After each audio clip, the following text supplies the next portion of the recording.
Hello, everybody, and welcome to Roll with Advantage. Welcome to Book 6, Chapter 1 of the Isles of Iverion. Yes, today starts a new book in our wonderful gang's story here, as there are going to be some very big things happening this session.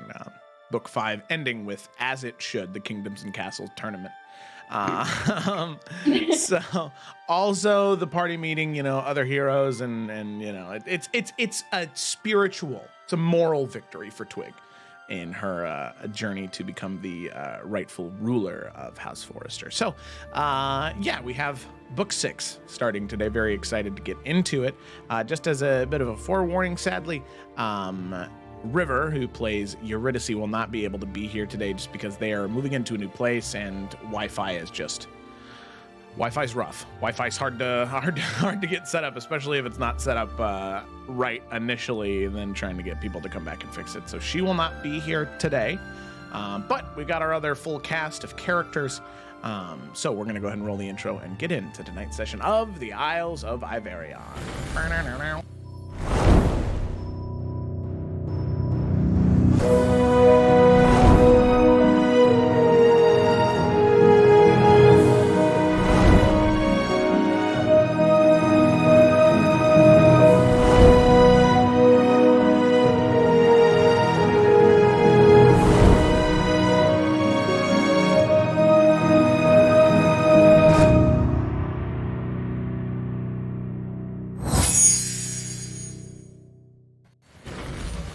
And we're back. So, as is tradition here on Roll with Advantage, the DM does not do the summary. No, we reserve that right specially for the players. So, this week on summary is Felicity. So, Felicity, whenever you're ready, feel free to take it away. Yes. So, for our Book 5 finale, we had quite the events happen. Starting out, Eurydice does return after her time away. She is paranoid, though, because she had a rough time in the Astral Sea dealing with everyone, one of the Forsaken. After the party is able to calm her down, though, they do just get some rest, just trying to make sure that we can get Twig prepared for the next day and make sure Eurydice starts to feel a little bit more at peace with where she's at, even if they can't solve it, within like an hour or so. So the next day is the Kingdoms and Castles tournament. The party does their best to help Twig prepare for the event. Once they are there, William Bossamer is dressed as Grok, and some of his troop are dressed as Malfury and Twig as well. There's lots of cosplayers going around, but those were the ones that kind of stood out the most because that's never happened before. But eventually the event does begin, and Twig faces off with Bradley Humphrey III, one of Lila's exes, and she whoops his ass, as she should. Easy win. Next is Clyde, who is young like Twig is, and he kind of sucks at the game too. He's not the worst at it, but no match for Twig. But his grandmother is a little bit of a con artist and kind of shady, so Lila helps Twig out with that, as they're like, hey, can you give us some money for our roof? And no, trash, bye. Okay, next. Then we got Rocco, who doesn't suck, but Twig is still better than them. He's kind of cool though, like, would probably get a drink with him, but he still loses in the end of the day. But after that, we got Nibbles. Yeah, we know Nibbles. You all know a Nibbles in your life. Think sweaty, think Magic the Gathering, and that you kind of want to bully him, but Twig wins. So, but we're not done yet. She goes up against the other finalist, Sven. And though he's good, he's not good enough. Twig lands the winning blow with her Varnas card, and Sven's heart flutters. In his blushing, flustered state, he falls to the ground, life points drained in defeat. Twig is the winner. Of course. So she goes and gets her awards.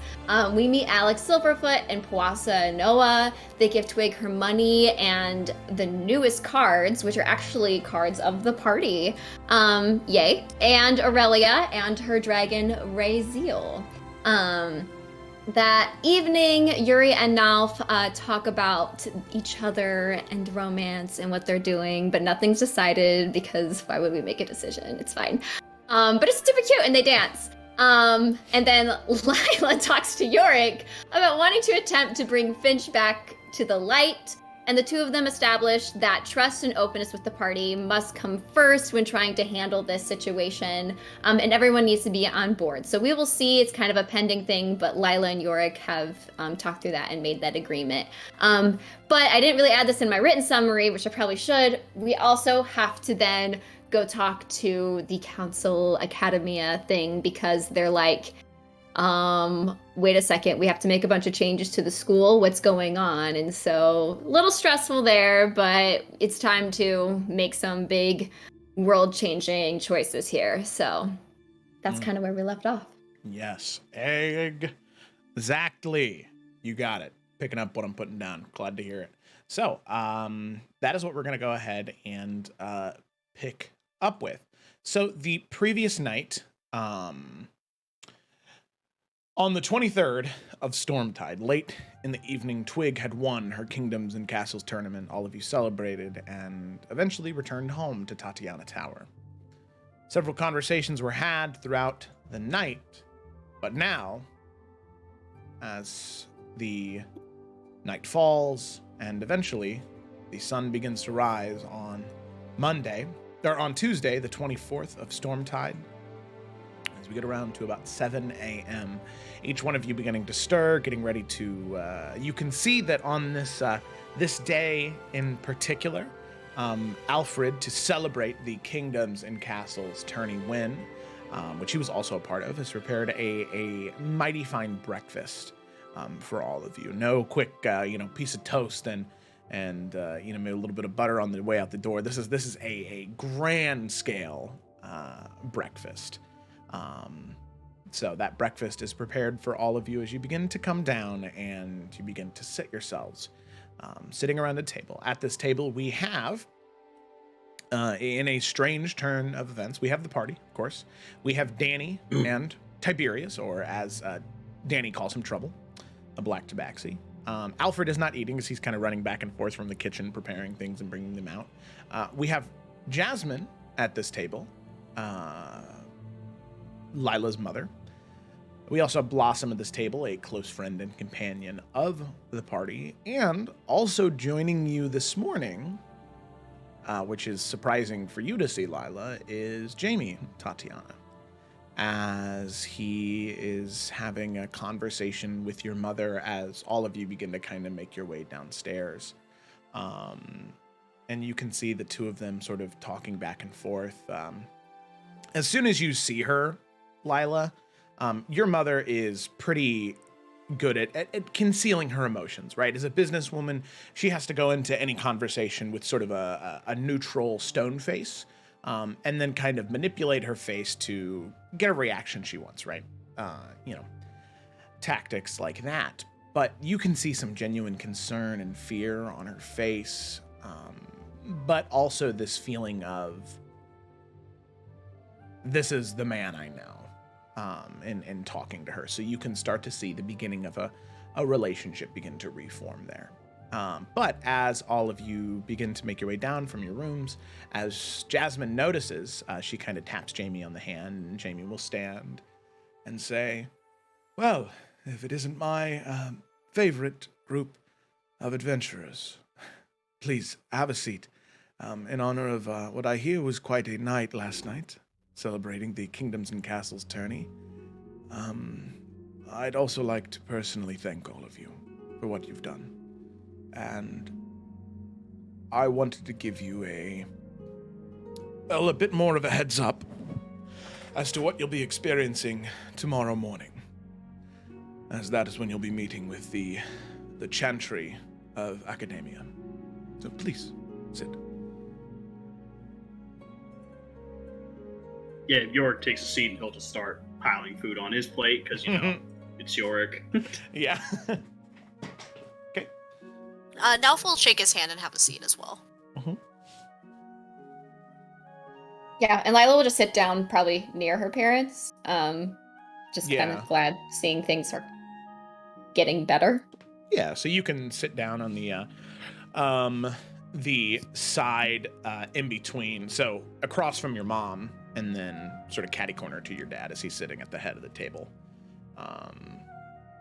So that way you're next to both of them. You play footsie with your mom, I guess. Okay. Alrighty. And then Eurydice will take a sit down next to Nalfian. That feels appropriate. Twig?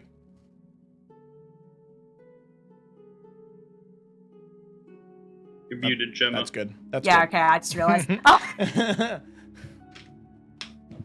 Yeah, I mean, she'll just sit down, still glowing from yesterday.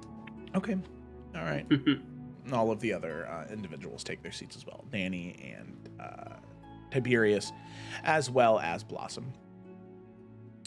So as all of you begin to eat, after getting your plates kind of full and beginning to take bites out of your food, Jamie will begin to speak and inform you as to how this is going to work. As he says, so, today, well, I'm not sure how much you need to prepare because I feel as though most of it is your experience. So you might want to have a small bit of structure going into it, as the Chantry will appreciate that. But I want you all to know what exactly you're getting yourselves into. So, Lila, you know this, and Eurydice, from what I understand, you spent some time at the college when you were growing up, so you should be pretty familiar with this as well. The College of Hearthcrest is not a small entity by any means. It is, and I know I may be biased being a head of one of the schools, it is one of the most powerful factions and entities in the world, in the material plane by far. There are, at our last head count for the semester, some 17,000 students that attend this school. Some are in their infancy of magic and the historical learning process, but others are, well, as powerful as you were, Lila, when you left us. In fact, I'd say the vast majority are around your area, looking towards Lila, specifically when you left on this journey. So around level 7, I believe, is when you joined the party. I think so, yeah. Yeah. So it's no small matter to do anything with the college. So, with the other headmasters that I've discussed this with who were abducted, for one, you have our full support. All you need to do, which this should be incredibly easy given the weight that we're putting behind you, is convince the other headmasters. Major headmasters, mind you. The minor headmasters, sadly their opinion doesn't matter much. It would just be too painful to try and collect all those votes and hear all that dialogue from time to time. We still listen to them, but the minor headmasters don't have too much input on most things. But convincing the major headmasters will of a few things. For one, convincing them that yes, myself and several other headmasters were not making any of this up. This is not false. That's the easiest one. Secondly, everything, Lila, you shared with me about Selena Farron and their connection to Markle and the Dark One.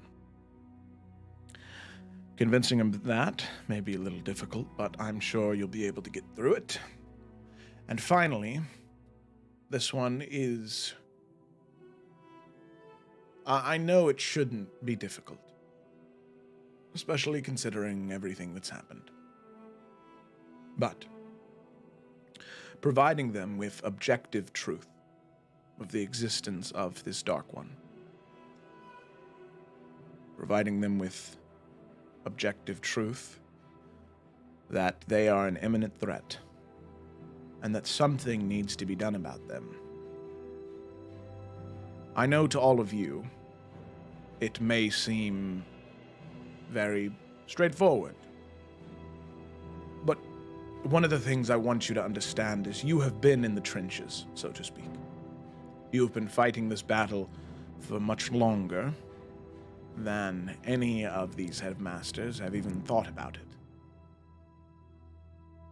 So giving them objective truth, right? something that cannot be falsified or conjured, something maybe more than just word. Because these headmasters, most great dangers of the plains, pass through us.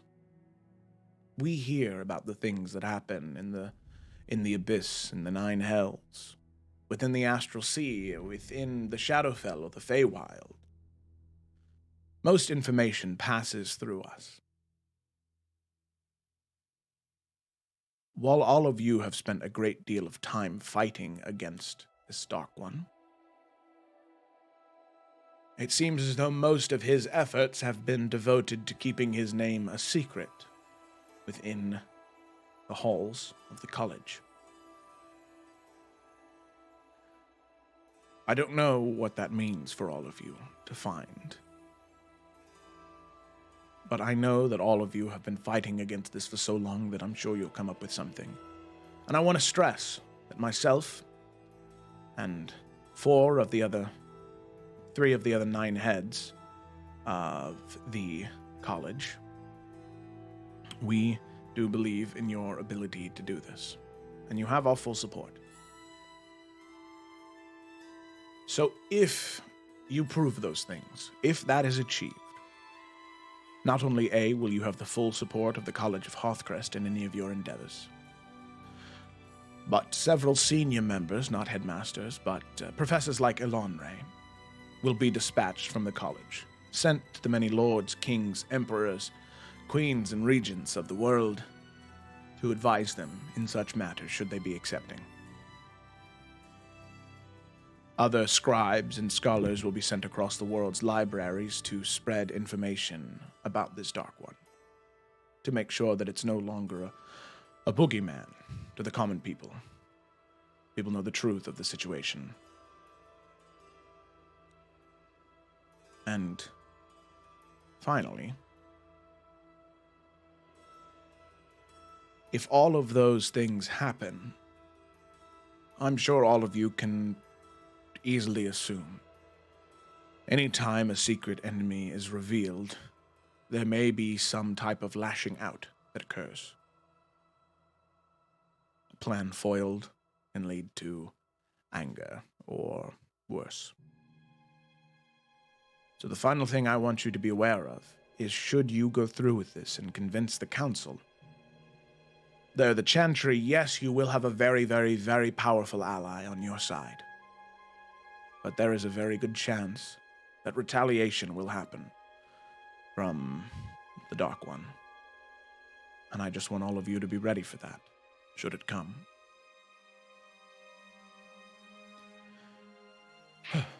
Well, and he kind of takes a sip of wine and sets the cup back down. I believe that's everything I have. Nalthian would kind of jump in and say,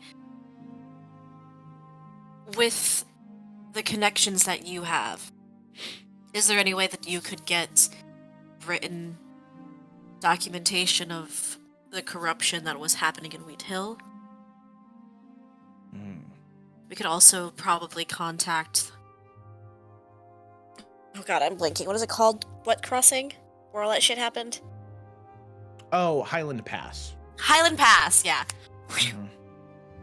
If you could reach out to anyone in Highland Pass and also get written documentation of what happened. And he kind of grimaces and he says, I'll see what I can do. There's been quite a bit of tension between Tarkir and Iverion these past 15 years. It's Lady Lapierre, correct? Right. I'll reach out, see if I can gain any information for all of you to use tomorrow. What And... about... Go ahead, sorry. Oh, no. You go. You finish. Nalfin was just gonna say, and surely, Professor Elanre, I'm correct, he has all of this research on 13. Why would anyone go to such lengths if they weren't walking around? Hell, I mean, I've seen my mom more than once. Different kind of proof, but I'm standing here. Yes. And I agree with you. The proving of the existence of these powerful individuals is important. Of course, there are many books about the Underdark, many of which include Malus Bania in them. But the existence of Malus Bania, or Lorokan Kalukatho, isn't proof of the existence of the Dark One. You see what I mean? Right. Yeah. Well, we have 2 locations here that could hold that information. The place Lorokan was hiding at, with all of his members of the 13, I mean, plenty of matter is there. Maybe a Banshin, their anatomy, maybe. But also, Father, I I don't believe I ever visited Finch at his home, but I assume you would have. Wouldn't we be able to go to his home here? I know we can't get into his office, but maybe we could see where he resided and if there's anything there. Well, Finch didn't have a home within Hearthcrest. Any of his time he spent was at the college. And for me as a headmaster to just give out keys and access to the halls of professors, regardless of their abilities and regardless of their affiliations, would be against all statute and rules of the organization. And that is not something, and you see him kind of tap his finger on the table, and Lila, you feel something kind of grow in one of your pockets.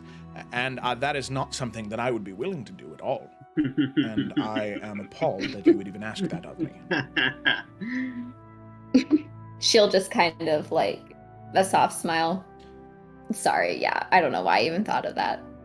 And should you try that, should you find a way in, should you get caught, don't. That is my best piece of advice, because if you do get caught, then that will not help your chances.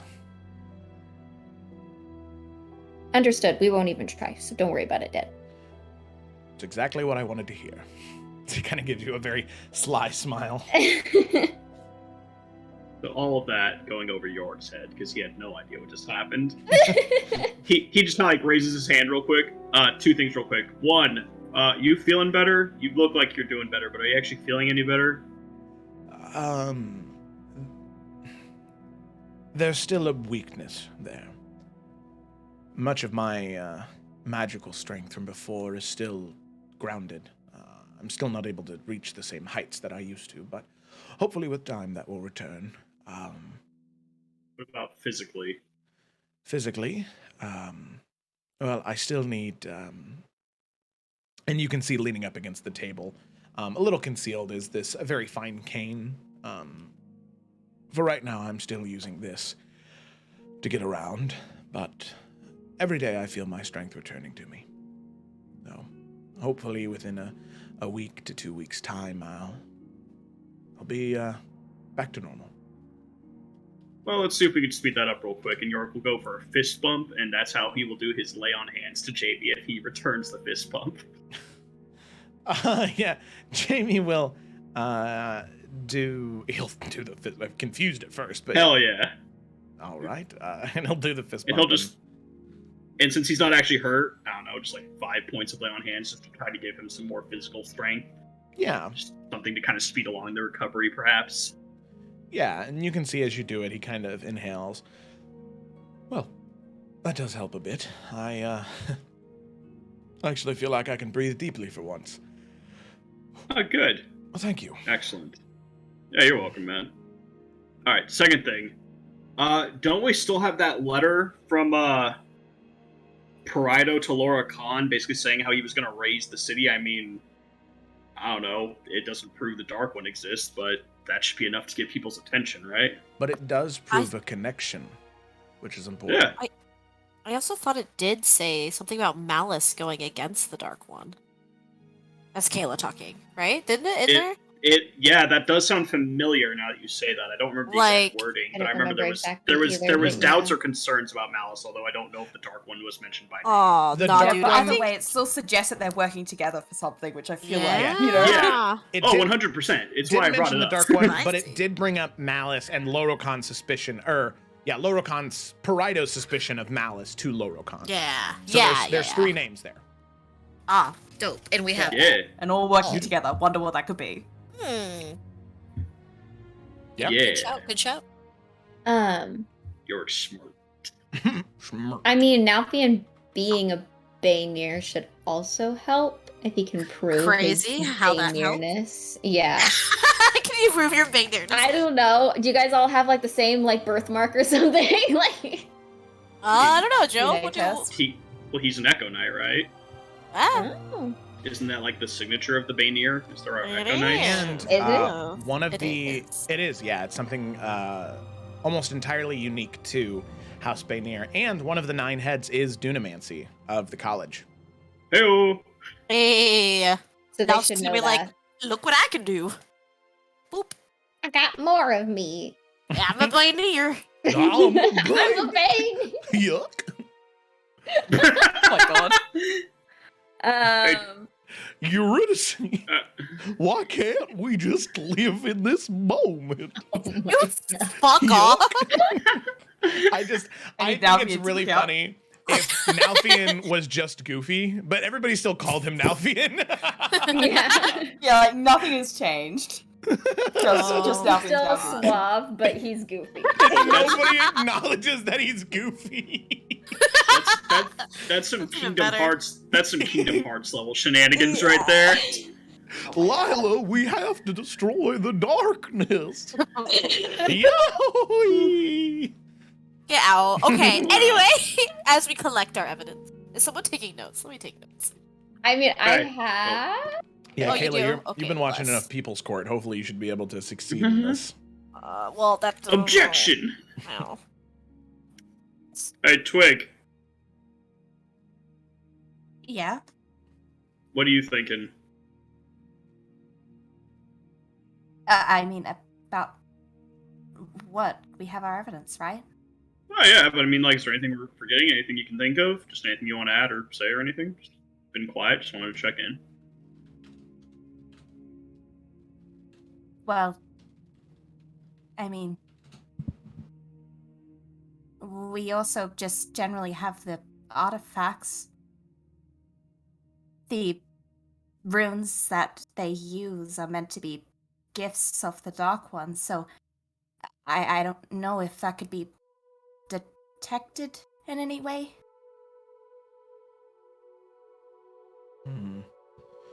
Perhaps.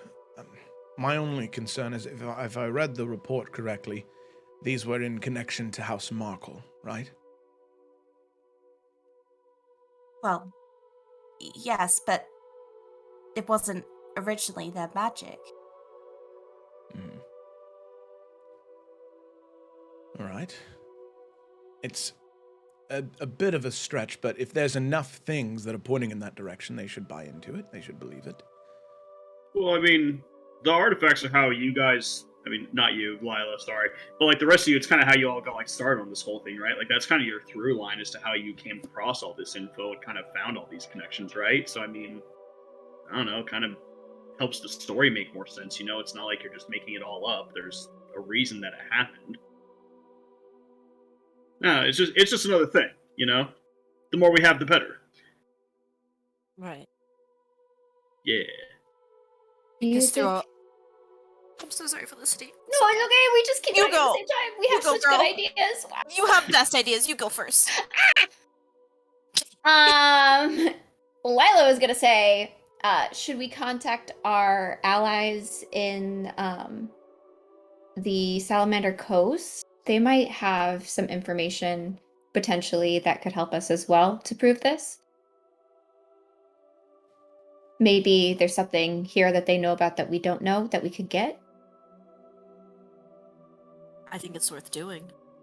Can't hurt to ask. Because clearly we're not the only ones who've been fighting against this. What was that? Maybe Alec Silverfoot would have some really good information as well. That's true. Smiles at the camera. Actually, I don't know. What would... I know, in the meta, is there anything that we legitimately can... not a bad idea, actually. Yeah, but like, what would we get from the other...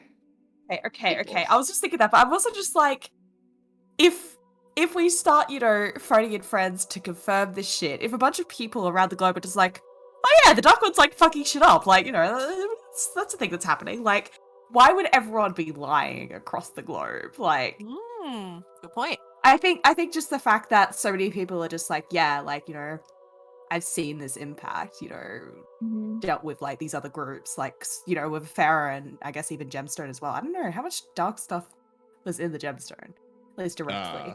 They were living the high life. Yeah, Everyone else was suffering. Directly, yeah, but like, still with a Farah at least. Yeah. Yeah, the closest to So it's Farah like, ever all got these reports. was some stuff in the Abyss. But they didn't really have that much interaction with the Dark One directly. Well, still the Wardens are like big names, or known as like for heroes across the world. So I mean, for them to be like, yeah. yeah, Dark One's real. Fuck that guy. I mean, Yeah. I don't know. And Hopefully that would mean something. Can Alec turn around? Well, they're technically. I mean, Alec shared They this had their yesterday. meeting with the king. Yeah, they have their meeting with the king today. And Well, surely they could have maybe write something as well and have it like, notarized that this is the Wardens, Yeah. Here's but what it's like, we know. if their meeting with the king is today, that means, what's on their They're schedule free for tomorrow. They could tomorrow. just, come with. Yeah. Yeah. And Powassa and Noah was also related to the yes. events in Salamander Coast, so He's- he knows a lot about that. Yo, it's the coming together of the 3 squads. It's happening. I mean, again, can't hurt to ask. Worst they say is, nah, we got more important stuff to do. Which, if they do, well, damn. Actually, would Poe still have that obsidian idol in his pocket? Do we all still have those? Yeah, everybody else in SC still has them, so let me... From Uklad? That's a physical thing that you can like test and find the dark magic on. Yeah, let me see here real quick. Yeah, and if there's like some signature, Yeah. then it could be like, okay, well, that's on the artifacts as well, because I imagine, register as, being somewhat similar. Mhm. It's still part of the Dark One's voodoo, Indeed. so. Mm-hmm. Yeah, Poe would still have it. Boom. No, this is going wonderfully. Looks like we got a lot of stuff to prove. Yeah, you just had to go through endless piles of shit. Endless amounts of pain and suffering to get to one moment where everything could finally change for the better. Yeah. Yeah! Makes it all worth it. Because you've got all the We things. did it. At least you think. Don't like how you said that at the end. What do you mean? I can't give any Well, definites. everyone in the college is actually corrupted besides the ones that they kidnapped, so they're just gonna be laughing along the sides, like, ha ha ha, these bitches don't even know. We find you guilty. We're not the ones on trial here. Ho ho ho! You thought. Okay. Heresy! Alrighty. Well, I will Sounds say, like we have a good plan. yeah, Jamie will kind of nod at all of that, and he'll say, I'll send a letter out to, I'll send a messenger to Lady Hornwood, and if she is meeting with King Kjeldison and the wardens today, I'll see if maybe she can say something to them, on your behalf, of course. But my name combined with all of your names, well, if I remember correctly, in Highland Pass, you all had, at least you three, had gone by the Forerunners of Fate, is that right? Yeah. After a nod. It sounds weird when you say it out loud, like we don't really. Yeah. They don't really believe in fate. I Ah. I will say that if you would like an opportunity to rebrand, now could be a good time. Do we want to in the I meta? don't You think do? the better we want to. It's just weird calling yourself something a game. you know? Yeah, yeah. I think Forerunners are fate. I think Forerunners of Fate has been around for too long. Plus, it's a cool name, even though I don't believe in fate. Yeah, but like it's not That's just a big about problem, so. the belief in it. It's just like how it has No, affected I know. everybody. Oh, okay, sorry. So we No, good? I I'm say we good. keep it. All right. Forerunners of Fate. So I'll send that letter out, my name, your name attached, and I'm sure that will, hopefully, I'll receive word later today, and hopefully the wardens and this Pawasa individual will be there tomorrow with all of you. Top of this artifact, the artifacts that were deposited in the vault, which can be brought forward should the time come. I believe that is a good amount of evidence to support this claim. Some of the heads of the college are stubborn, to say the least, but I think this is more than enough to sway their minds. I mean, like, even if they don't believe in like the Dark One himself, as long as they believe that there actually is like a group uniting against them, like they're gonna want to take care of that. Exactly. You know what I mean? Exactly. But if it's not some cosmic, multiverse-ending threat, then the response will not be as grand as if it's just several powerful individuals across the material plane. Yeah, that's fair. Well, I mean, you said that people there then are able to, look to other planes as well. We already know that some of the corruption's happening in the Feywild. Yes, but Surely that hasn't been detected?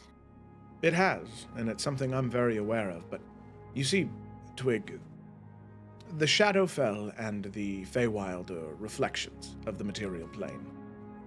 And given that, one of the explanations for that corruption has been that the Feywild and the Shadowfell in those particular parts are beginning to blend, and they're beginning to grow together. That corruption spreading there, but also that growth in nature spreading into the Shadowfell. So, that is a good point to bring up to help strengthen your point. But all of these things on its own, and that's what's dangerous about this, all of these things that you've brought up on their own can be explained away without the idea of this cosmic entity. But all of you are doing the important job of bringing all that evidence together. So that's something very good to bring up.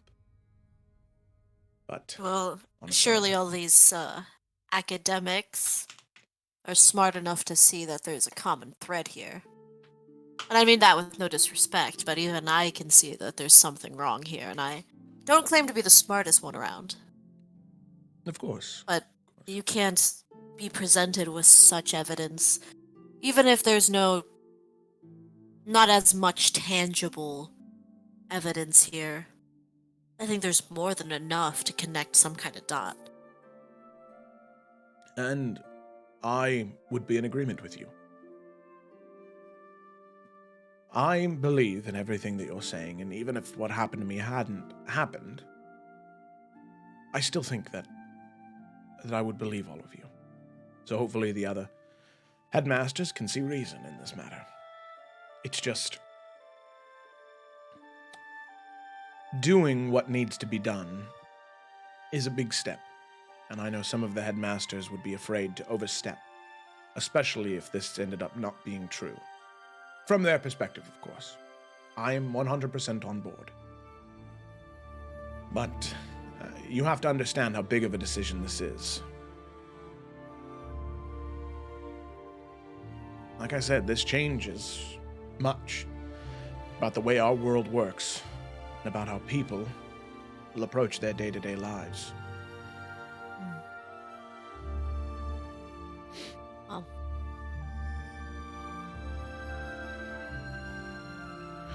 Well, And you can see at this point, most of you have finished up your breakfast, and Jamie has finished up his, and says, "Well, provided there is nothing else that we have to discuss here, I should be getting to the college. Now that I'm already back, they already have me teaching classes again. So can't miss out on that. Kind of fucked. Have any sick time? Oh, I do, but I don't know, considering I've been locked in a box for the past several months, I'm excited to do something. Yeah, alright, fair enough. So, I need to head off there, and, Lila, just so you're aware, Belle and I are getting lunch today. So thank you for whatever you did. Good. Let me know how it goes. I'll check in with you too. So, with that, good luck to all of you. Enjoy your day here in Hearthcrest, and I shall see all of you tomorrow morning. Yeah, man, see you then. That Jamie will stand up and leave. Him and Jasmine will share a kiss, and you can see he heads upstairs to the teleportation circle, and he'll just teleport directly from the tower to the school. So, with that, all of you now have the rest of the day. The rest of the 24th of Stormtide. It's 7, well, actually, at this point, probably a little bit later. It was about an hour conversation, hour and a half. This is about 8:30 in the morning, so you've got plenty of time for the rest of the day, so it is up to all of you what you'd like to do. Okay, wait, are we breaking into his office, like, in the middle of the day? I guess you're right. We should probably do that later. Well, I was Do it at thinking... night, have, like, the whole, like, vibe mask. Right. So we could You're we could gather other things and talk to other people until nighttime. But I was thinking, I don't know if Eurydice has invisibility. I don't remember what she lost and stuff from her transition of class. But we could ask Elon Ray, who's an illusionary mage, if he has anything to help, like, keep us in hiding. I know, like, Twig's like basically invisible in shadow, right? Well, I've also got Pass Without a Trace, remember? So I can That does help, up everyone yeah. as well. So whatever we want to do, I was just thinking we could, like, prepare Yeah. to do that, and then we could also prepare and, like, if I don't know if we need to reach out to anybody since he's already reaching out to Alec and The Poe. wardens. Yeah.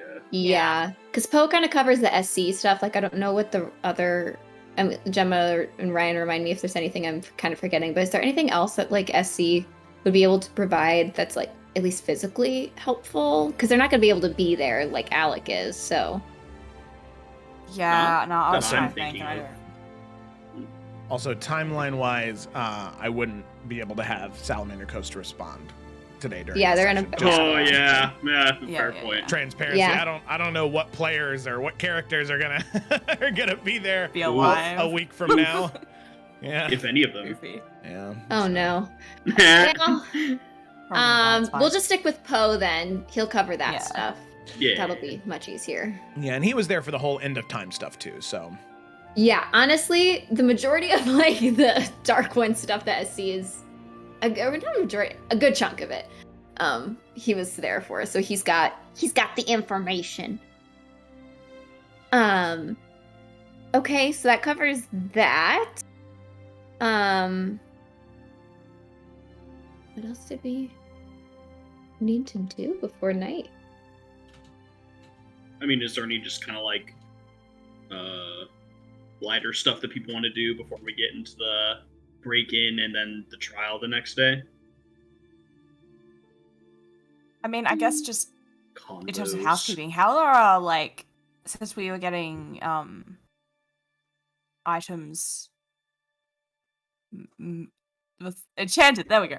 Mhm. That's a bit Made. magnified, but you know. Well, no, because already made.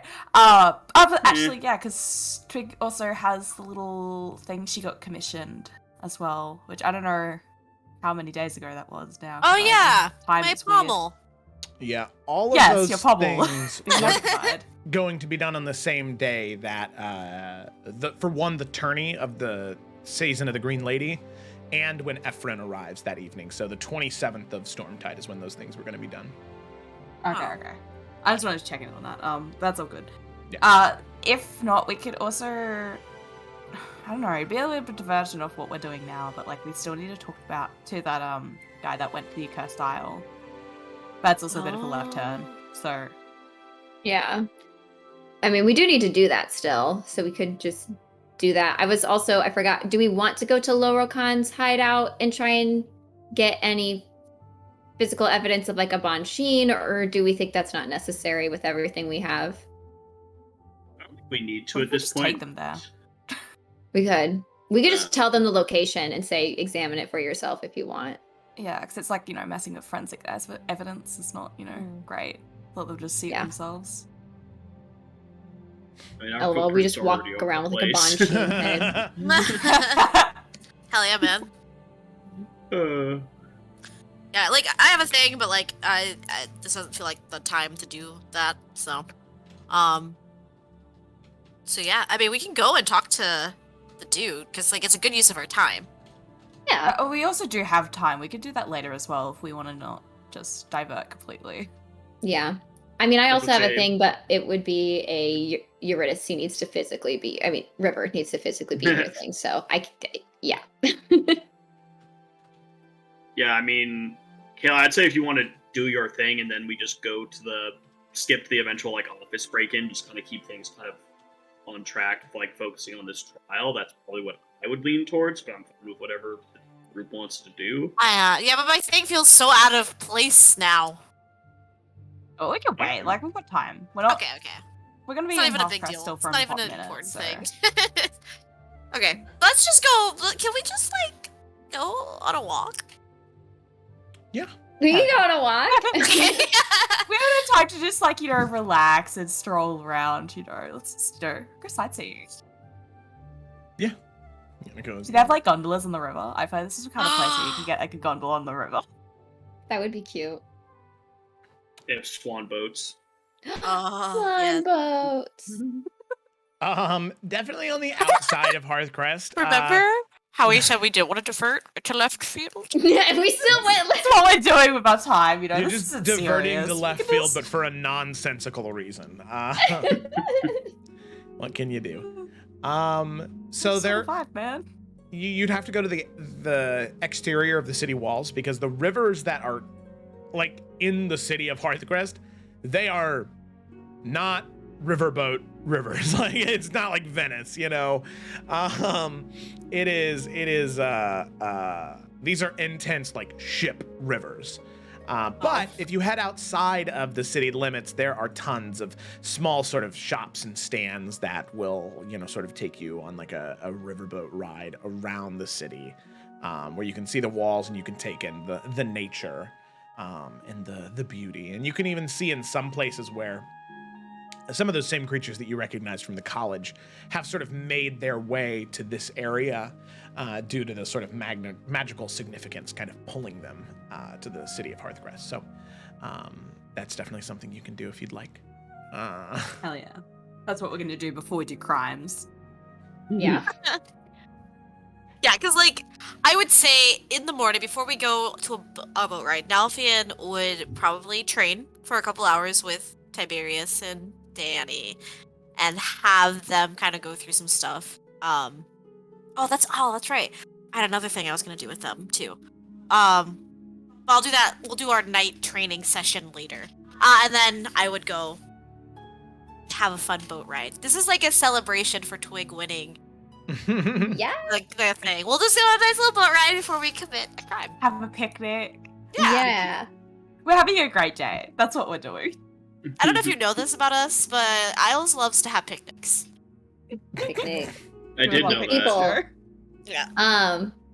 Yeah, Lila would probably do like her, preparation stuff as well, communing with Corellian.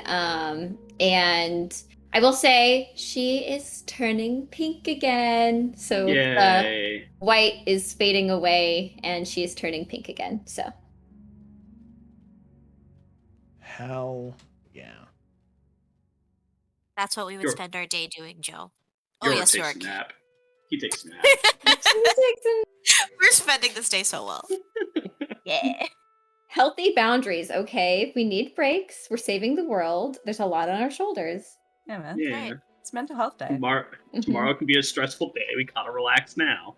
Right. Yeah, like it was, are you okay day, and it was not too long ago, so we're just bringing in those vibes, Yes. Okay. You're past the time anytime now, Joe. No, you're good.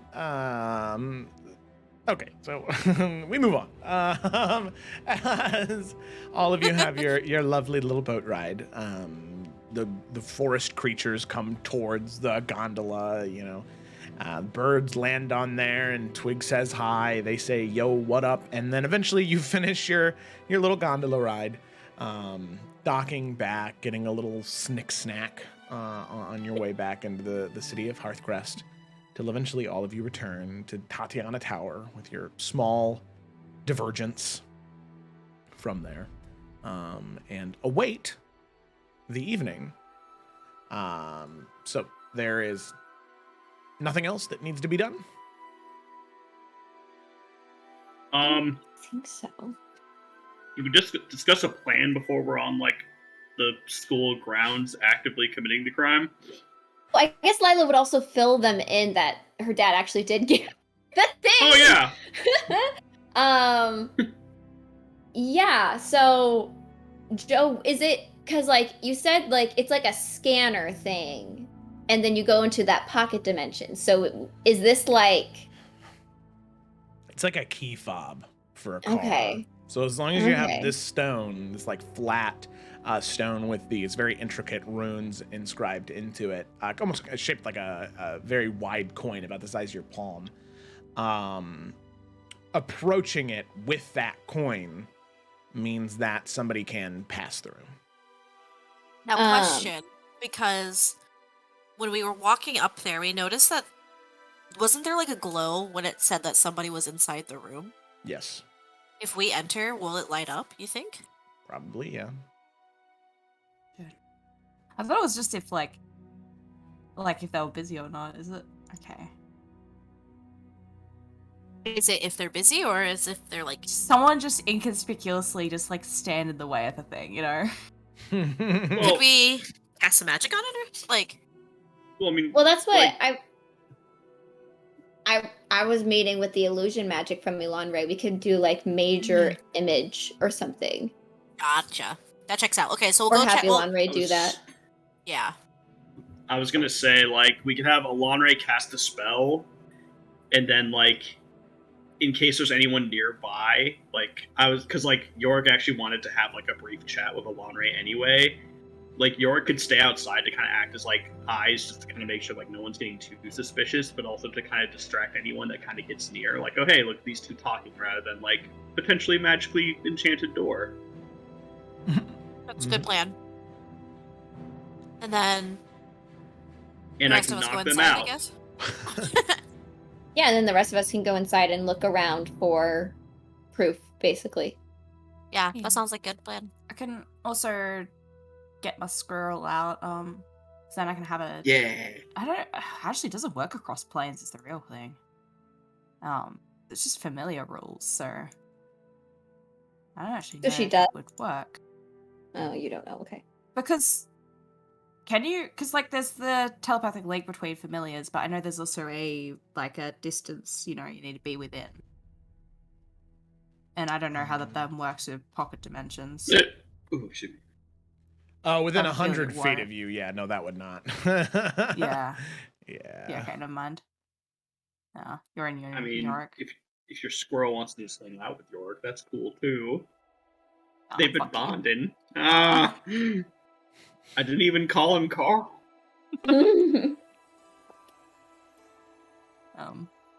Yeah. I'm just Yeah, thinking so if we're- something goes wrong, we're not going to be able to know because we don't really have any way to Yeah. communicate with each other. Yorick will take care of it. He'll hold the line. Oof. Sure. Good luck. I give you my faith. He come out and there's just 20 dudes knocked unconscious in the back corner, and there's just a pile forming. It's the Atreus scene. Where were you? Yeah, And we're out here like, nah, we're the right here. We're trying to stop evil. You, Yorick's body pile. Yeah. I'm not the bad guy here. Just knocks the guy unconscious again. Mhm. But yeah, if we have Have our two people out, yeah, and a major image, I mean, no one would. It'd be odd if somebody was like, "That's sus. Why is his door still saying gone when I've not seen Finch for months? How strange. I should inspect." Like, Yeah. Because, I mean, we don't want to, like, do too much, but I think just having, like, the major image and then having York and Alonre nearby to kind of keep an eye out / draw attention, I think it's a good start. And then we'll adapt as necessary. Swag. Oh, Now we also, just like, gotta get Ilonre on our side. Alonre's a bro. He'll help. Yeah. But, like, also just, like, York would be like, yeah, just, like, be really careful in that office, because, like, Finch absolutely seems like the kind of fucker that has that shit, like, enchanted to explode. Oof. In his own office. Yeah, I mean, I imagine he doesn't want to get caught. I'm just saying, be careful. That's If true. you're wrong, be careful. Okay. This is true. I will be right back. My dad is calling me right now. I don't know Oh, about what. happy Okay. birthday Right back, calls. man. Me. Yeah. Do you guys just want me to go to the And- break screen? Oh, sure. That Yeah. works. Okay, all right. Break time. Alright. I was like, gotta improv. Ah. I'm gonna grab a snack. I'm also gonna Okay. grab a snack.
So, we're going to go ahead and dive back into the session. So, picking up where we left off, our group of adventurers found themselves getting ready to break in to the office of Cassius Finch, one of the known members of the 13 Forsaken, hopefully to find some information in there that can help them in proving to this Chantry of academia that the Dark One is a real and present threat.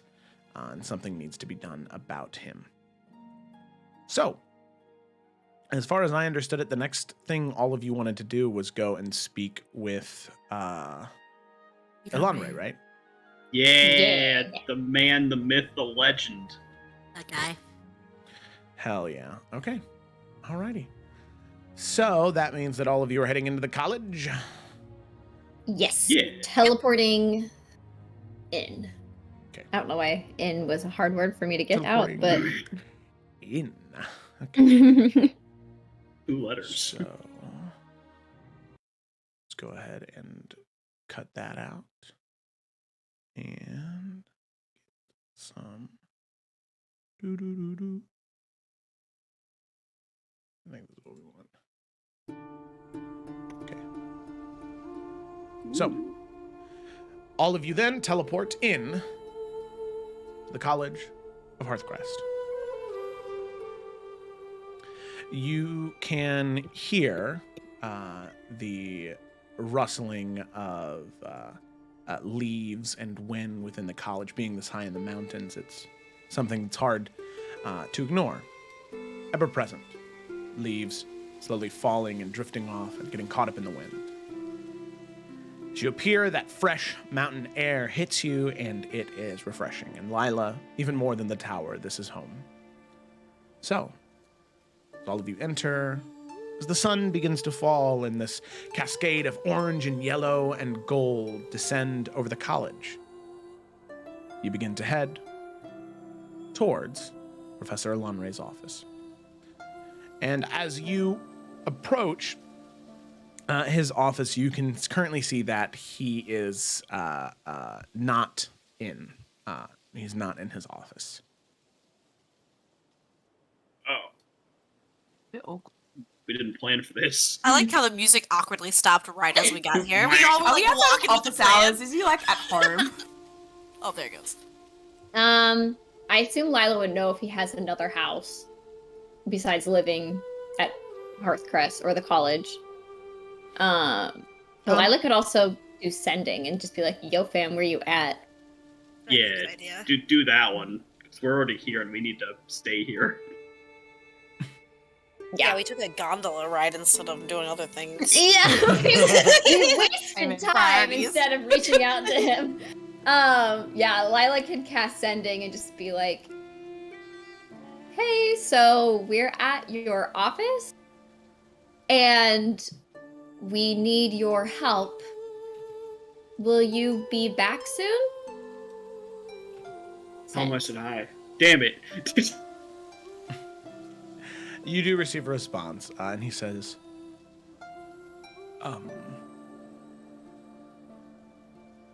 sorry, today has been a incredibly busy day. I should be back to my office in 30 or 40 minutes. All right, she'll tell everybody that. Sick. Yeah, I guess we could just wait. Yeah. You guys know any good, like, games to pass the time, or? Oh, I got you. See that right there? Alright. Yeah, so, I spy with my little eye the color red. door. Damn it. Yep. Yes! You got it. Fuck. Alright. Alright, now you go. I spy something brown. The floor. I don't think this is gonna work now, Alfian. Alright, We're well, too I don't see you good. coming up We're with too anything. good. Hey, I'm high just five. saying. I'm going to ask that both of you stop. I'm losing brain cells right now from listening to this. This Okay, is just Lila, York why and don't you- Alfian bonding. I mean, What's my name, Nalfian? listen, it's Nalfian, what's my name? Blossom, Oh, my well, best sister that I always wanted. And he's gonna what grab her into a hug. more could you expect from a Doofencockle, huh? Doofencockle. He's gonna very slowly release the hug. Oh, is that not your name? My name is not Doofencockle. Sorry, just slipped out. Uh-huh. All right, team. What if we want to keep waiting, we can definitely go to the library and see if Elon Ray missed anything in his findings. He said it was a pretty busy day today. I don't know if it was necessarily doing that or whatnot, but we could go and see if there's any more information that maybe he missed. I doubt it, but doesn't hurt. Or we could scope out the area that we're going to be going to and see if we can make a better plan. All right, I think that's a good idea. Let's go see if anyone's lingering around. All right. Aren't we in the same hallway? Wait a second. Because it's That's what their offices like right next to each other. I was like, what do you mean scout out the We've area? walked Like, like 5 steps. Let's Yeah, it's like walk this direction. it's like four doors and and to the left, you know. Amazing. Is there anyone down here? Yep, the door's still there. I mean, can we just get a note of, like, how frequent, like, you know, people are walking through here? Like, if it's just the officers and, you know, it's later in the day, like, are there many people that we should be concerned about? Like, is it frequent traffic? I'm guessing not, right? Not frequent, but some professors, especially Elvish professors, who only need those 4 hours of rest, in order to get more students into those office hours and to tutor, to study, or to discuss grades, anything like that. Some of those students and professors that do not need as much sleep do frequent the halls every so often. So there might be somebody passing through the halls every 10, 15 minutes.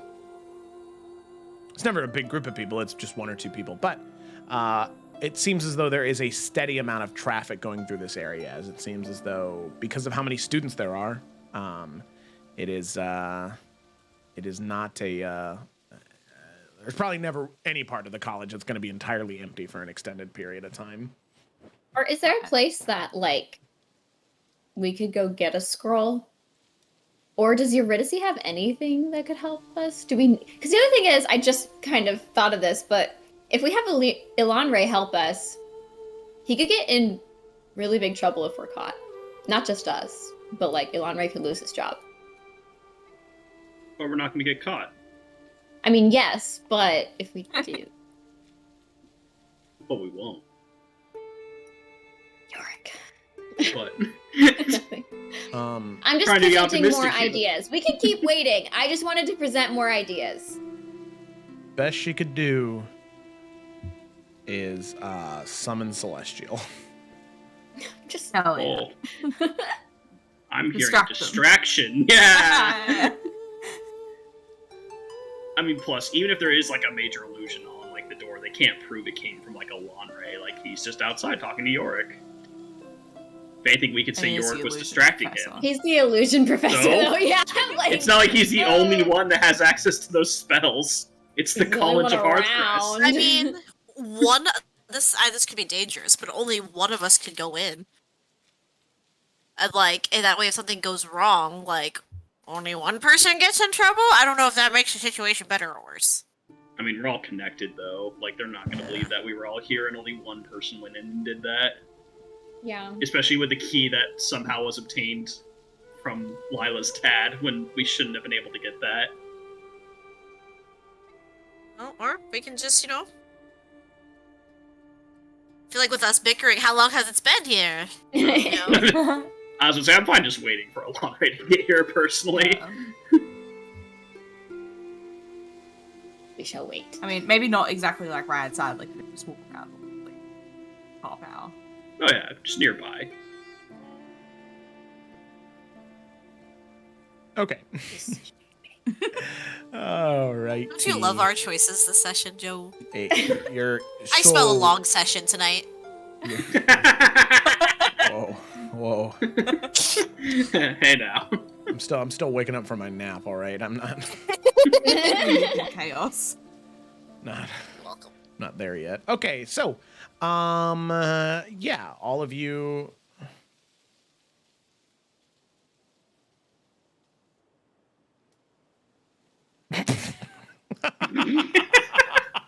Sorry, I just read a message. What is happening? Nothing. Oh, okay. So, you all sit and wait, and there's like you guys don't have to stand in the hallways. If you go back just maybe 5 minutes of walking, there is a small common area that is this sort of a terrace that's built into the mountain that overlooks the valley and the forests all around the college. So you can sit there and enjoy the view while you're waiting. And as all of you are sitting there, provided there's nothing you want to talk about, Professor Alonray does eventually. Professor Alonray does eventually walk by. You can see him carrying a small collection of books, and he's not ignoring you, but he just walks past you and doesn't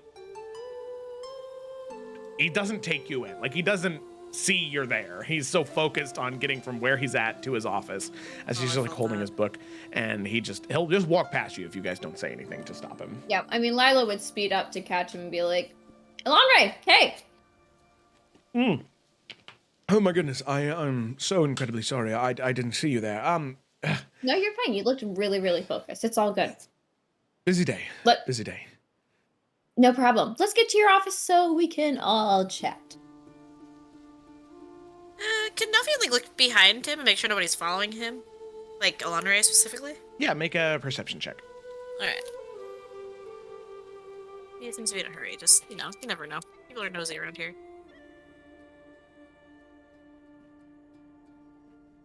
Perception. 15. 15, okay. You can see that behind him there are several small groups of students that are walking. Some heading towards this area, some heading away from this area, but nobody really seeming like they're following him. Maybe walking in the same direction, but nobody Etsy auditory, like stalking in a crowd, nothing All right, like just that. double checking. And sorry, before we go in, that reminds me of something. Because Yorick seeing Nalfian do that, he'll kind of think for a moment, and specifically looking over at Finch's door, he's going to cast See Invisibility and see if there's anything different about Finch's door than the others. Interesting.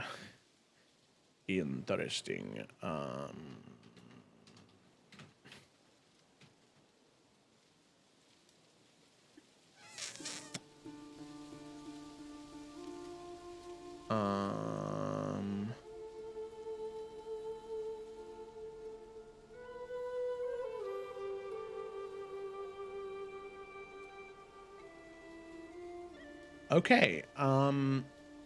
Yeah, Yorick, as you cast that and you look toward the door, you can see that it is invisible, but there are these interconnected glyphs and runes interconnected that are kind of hovering above the door. Does Yorick have any idea what they mean? Make an Arcana check. And it's worth noting that this isn't on anybody else's doors. Good call. Okay, Right? that's decent. Okay, 17. 17. So you would recognize this with a 17 in Arcana as a glyph of warding, which is a particular type of spell that is pretty much like if somebody's trying to go somewhere where they're not supposed to, you can either have it explode with magical damage, or you can have it explode with a spell. And it gets more powerful the higher you cast it. So... Okay. Would Yorick know if, a Dispel Magic at a high enough level could get rid of it? Yeah, Dispel Magic at a high enough level, but it would need to, and because Blossom does have Dispel Magic, so let me double check something here. But okay. I think with Dispel Magic,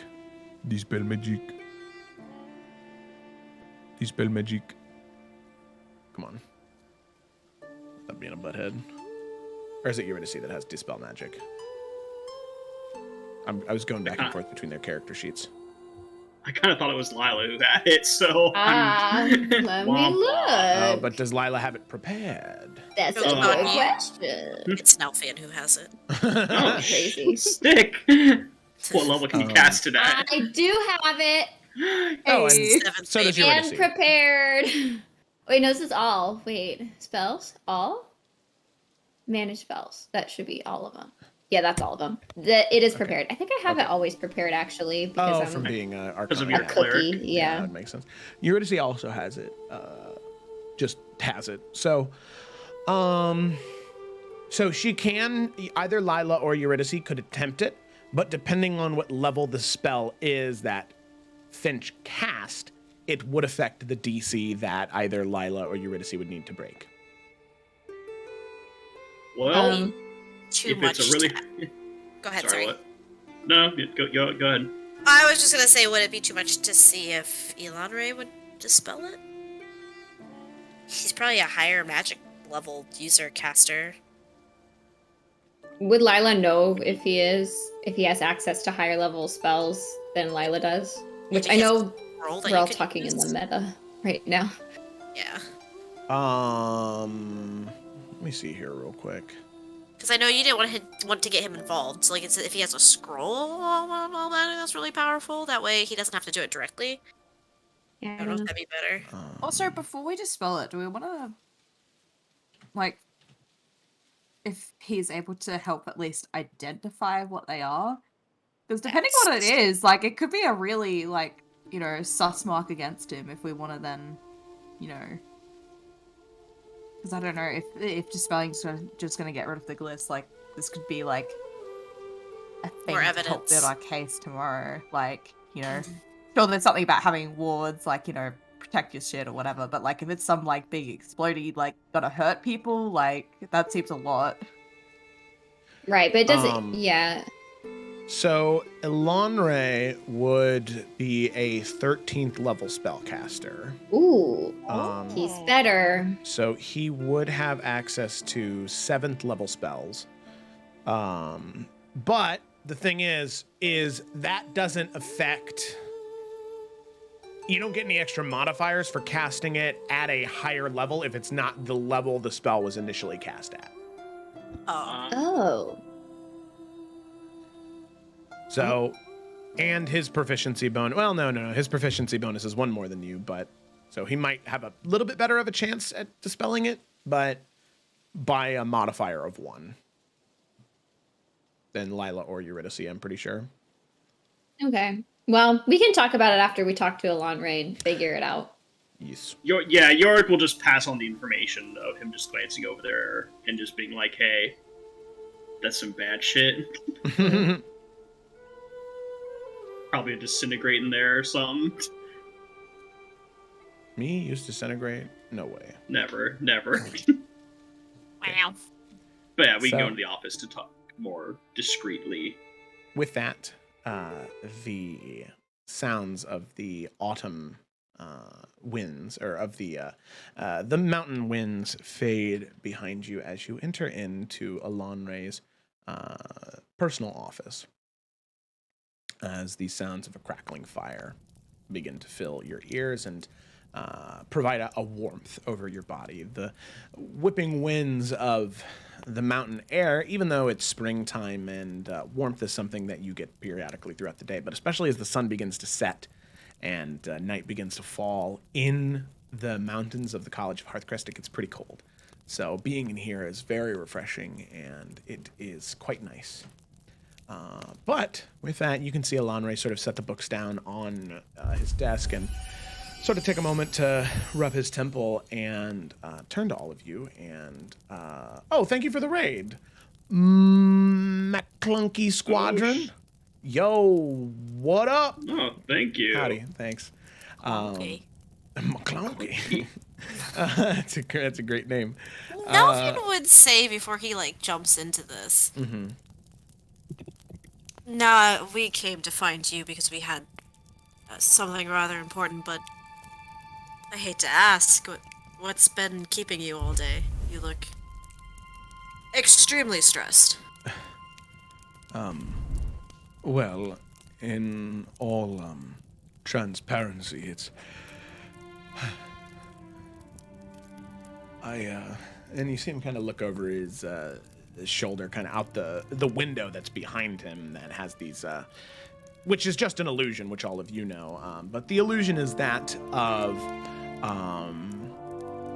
a sea that is not the sea that is closest to Iverion. You can see these sort of desert dunes sort of stretching out fairly far, and off in the distance there is a gleaming city of stone and marble with these towers that reach up to the sky and almost touch the clouds. And this sort of ocean of deep blue that extends as far as the eye can see behind him. And he says, I have felt, a fair bit of strangeness. Ever since everything with your father, Finch, and this discovery that we made. I feel like something's been watching me. And of course, I'm not going to stop doing my job, everything that I can to prove that everything to do with Selena and the Dark One, that it's there. But I felt strange these past few days.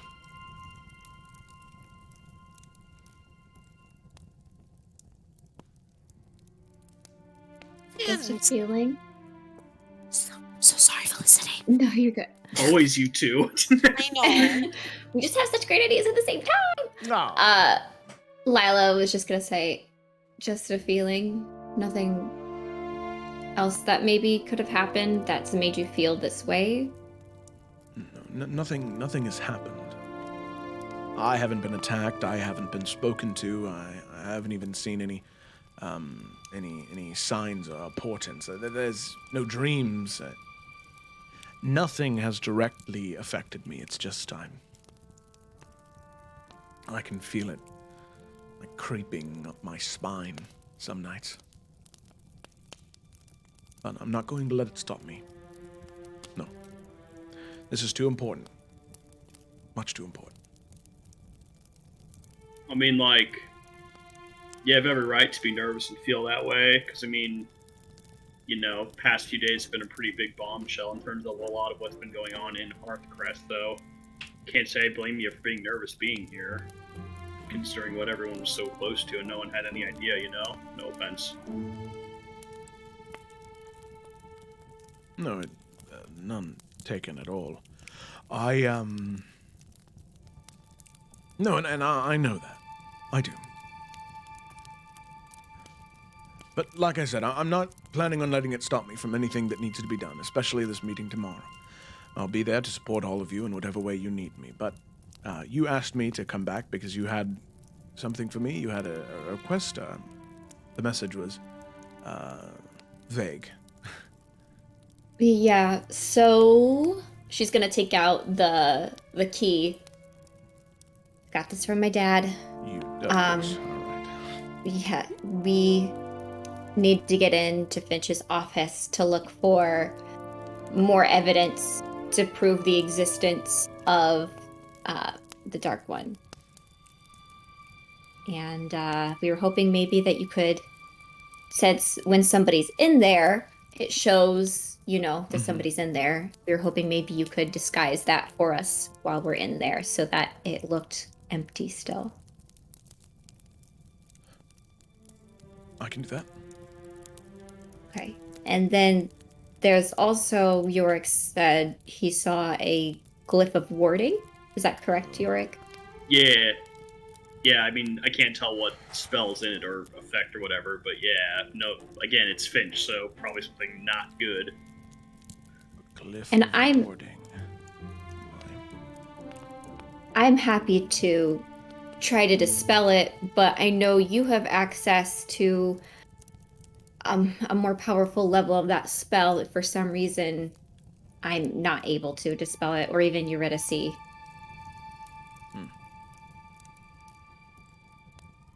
I can definitely make an attempt, but I will say, all things considered, knowing Finch and his capabilities and his powers, I'm not sure if I'm going to have the ability either, but I'll try. I will. Would you possibly be able to at least identify it? I could. In fact, that's what I think I plan. I think that's what I'll do first. I'll insight check him. Yeah, sure. He's acting super strange. Maybe it's just me. Maybe Nalfine's just paranoid now. He's acting off. Chalking up to the whole being watched thing. Insight. No, There's been too 16. many people getting replaced. Yeah, right? 16. 16. So yeah, with a 16, it does just seem like he is, he's stressed, he's anxious, and it seems as though the past few days he's been working so hard that he hasn't been sleeping almost at all. Even as an elf, a dark elf, he doesn't need the sleep, but still, it seems as though he's even been missing out on those 4 hours that he needs. Mm-hmm. But other than that, it's just exhaustion. No, yeah. Other than that, it definitely just seems like he's just, Okay. yeah. Okay. Keeping a cautious eye out. So I will identify it, and hopefully get some idea of what might be there. Hopefully it's not something too destructive, or else. Well, but then again, considering who he actually is, wouldn't surprise me. Well, if there's nothing else, shall we go?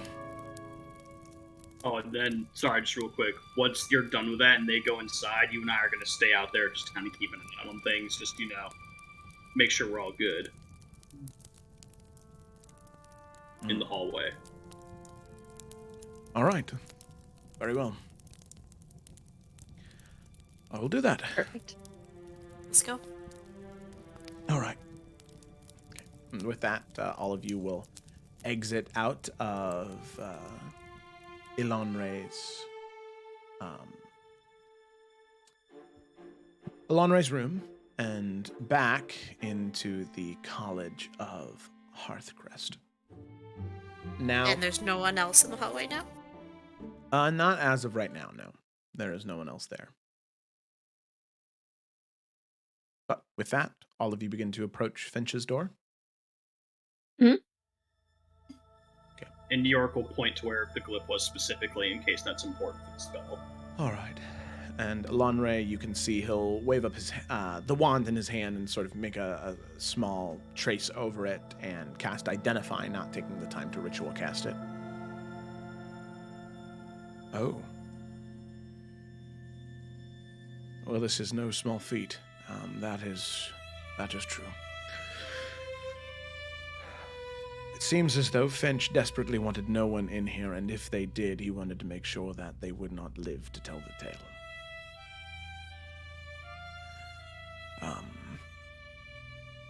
This is the highest tier of magic that anyone can hope to achieve without some type of divine intervention. The spell itself that is embedded into this is not only... it causes the individual, whoever triggers the trap or is affected by the spell, to age rapidly. Not only does that individual, their body begins to wither away to old age, they advance to a point in their life when they only have 30 days left to live. In this aged state, it's incredibly difficult to do most things.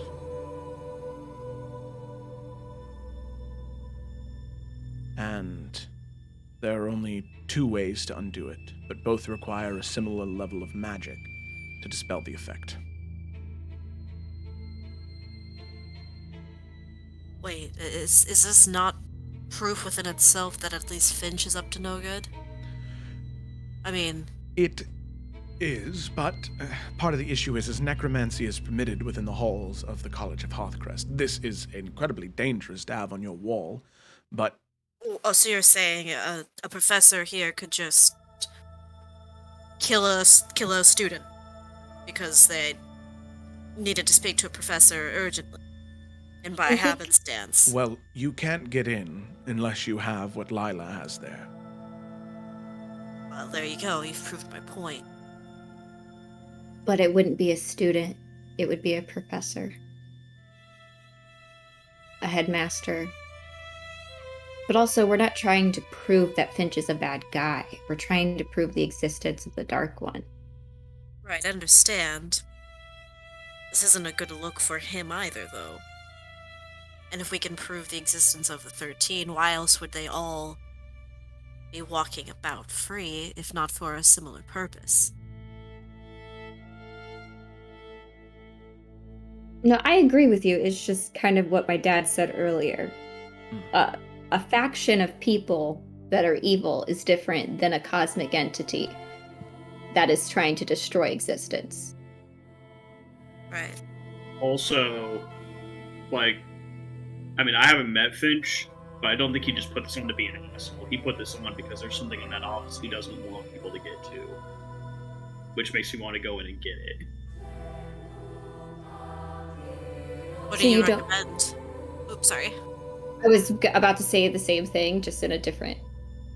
Yeah, like, do you think Dispel Magic is enough to get rid of this? If it's possible, yes, Dispel Magic would do it.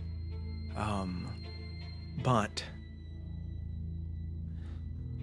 I would have to be careful because I don't believe that attempting to Dispel Magic, if I were to fail, would set off the trap, but it is something to keep in mind. I'll be careful. I've been doing this for a long time. Well, not this, but magic for a long time.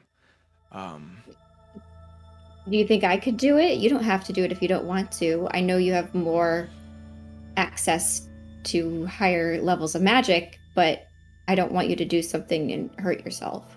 Well, no, I don't believe it would come to that anyway. But I do appreciate the offer, but no, You all asked me for help, and that's what I'll provide for you. Lila Yo, looks quick- nervous now. Yeah. Especially if he's Joe. already like tired, like. Joe, quick meta question. Is this just, like, the spell? Is there, like, a saving throw involved at all? Because, like, Alana really would be able to explain that in, like, a non-meta gaming way? Or is yeah, it just here, I he will. ages? So, no, the spell I'm not is familiar with the spell. the spell is Time Ravage. Oh. So it's a Cool ninth name. level spell. Target a creature you can see within no. range, putting its physical form through the devastation of rapid aging.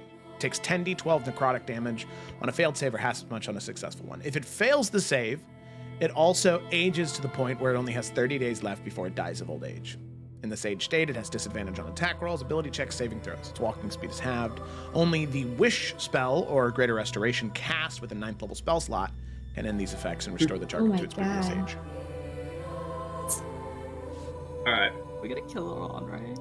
No! Alright, hang on. Yorick is going to cast Blessed on Elanre. Listen, it might be enough. And he Yeah. will also stand right next to Elanre in case this goes off. So he's getting a nice bump to his saving throw. Bare Alrighty. minimum, it's a +4. Mm-hmm. Now he's gonna have just kind of putting his hand in his pocket. Whichever one of his little devices could possibly be helpful in the situation. He's just gonna kind of thumb it and just make sure he's ready if he needed. Actually, yeah, let me look at my little inventory, my time thingy too, that Rotor of Return. I don't think that terms back time. Item I don't know if mine does anything. as an action, set your current location. Yeah, it's more of a location thing. I don't think this wouldn't be able to turn back time, so never mind. I could turn back time. I was just thinking about that song. Could I... Okay. Could my shadow martyr... We're just assuming something bad's gonna happen. Maybe not. It sure happens. Okay. You have some faith in the guy. He's a badass. All right. So Elanre has, let's see, plus 10 to his spell checks. 20 intelligence, plus 5 proficiency. Oh yeah, baby. Nice. Let's go. So he's going to cast Dispel Magic at 7th level, as high as he can cast it. However, it's not enough to dispel it, as it's a 9th level spell. So he will then need to make a saving throw. Not a saving throw, but a check to try and stop it. Now, this is a d20 plus a spell mod, and he needs to beat a 19, because that is the spell effect. So, keep things spicy. Let's roll this in front of everybody. Come on, man. You got this. 1d20 plus 10. Gotta beat a 19. 23. Yeah! Oh, nice. Hell yeah.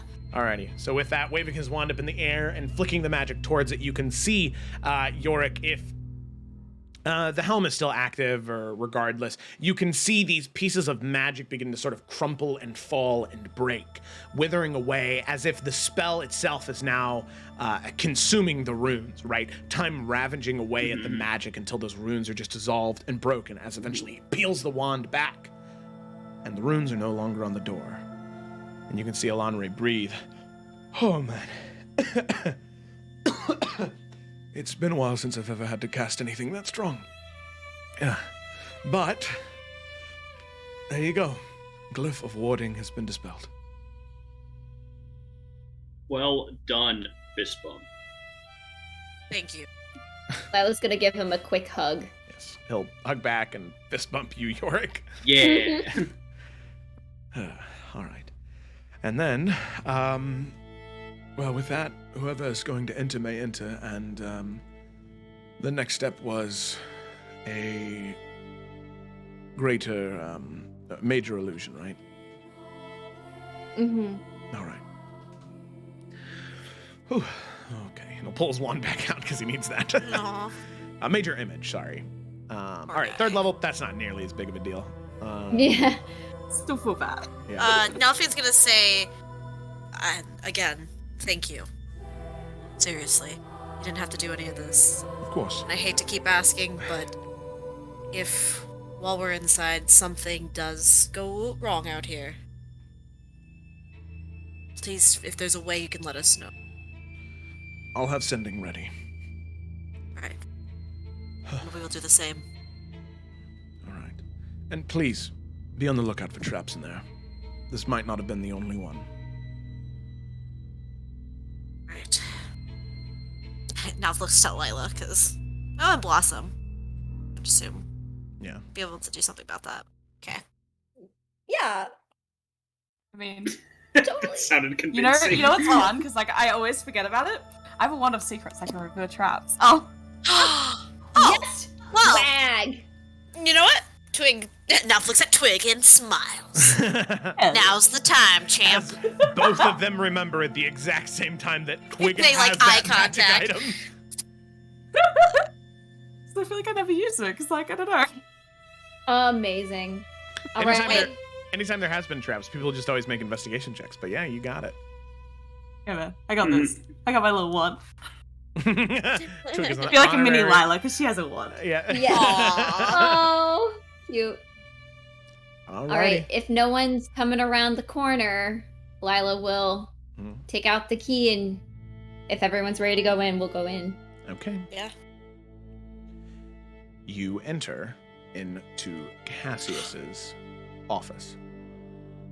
As you enter into the office, there is this immediate coldness in the room. This is a room that has not been touched by somebody in a very, very, very long time.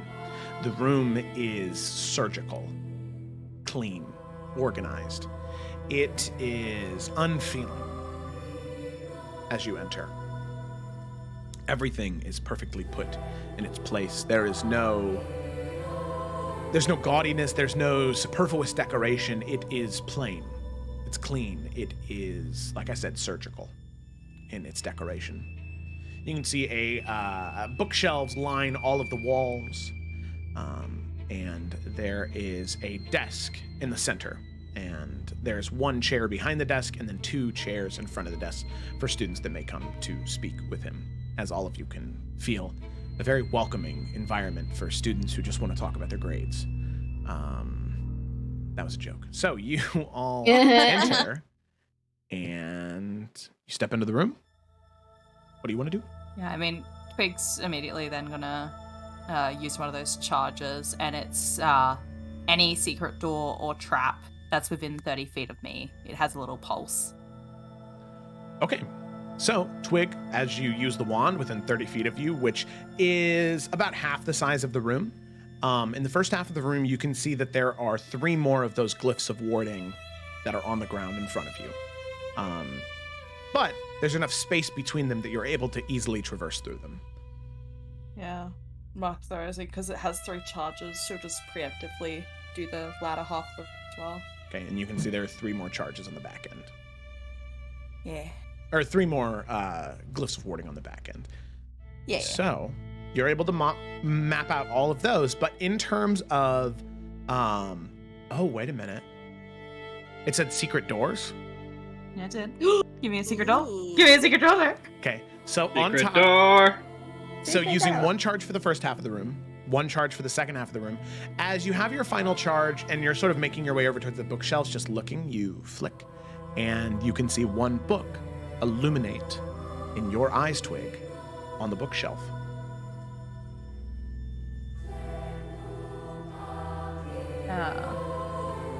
Is this a book where I pull it and it has magic door? That's what you're getting. You're getting secret door vibes from it. Hell yeah. What book is it? Does it have a title? Yes, actually. The book is Histories of the Ancient World. Eridane.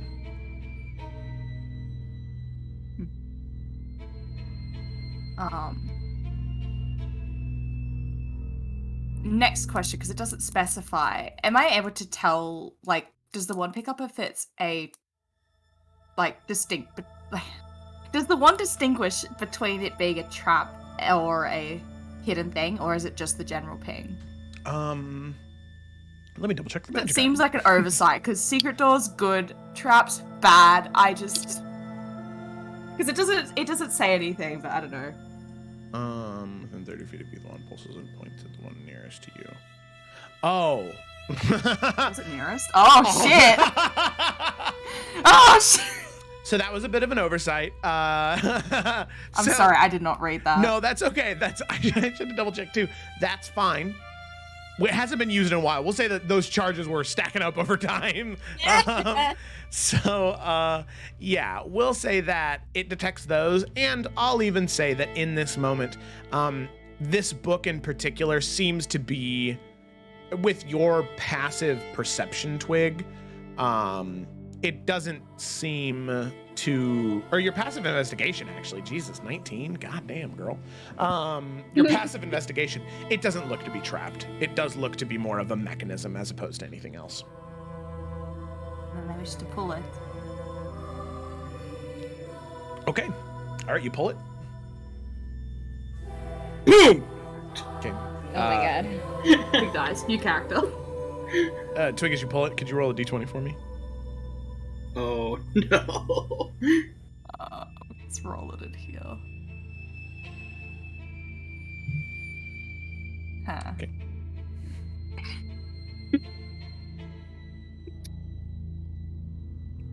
So Twig, Why are you gonna make me roll dice? as you open it, as you pull the book, there is this mechanism that sounds off as the book returns and the 2 bookshelves begin to slide apart from one another. And you can see behind these 2 bookshelves in a small alcove, there is a small pedestal that is a bust. There's a bust on top of the pedestal. And that bust is wearing a mask of some sort. You can see,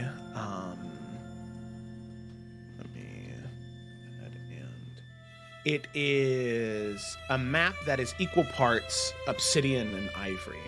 You can see this silver detail work around the eyes and forehead and mouth.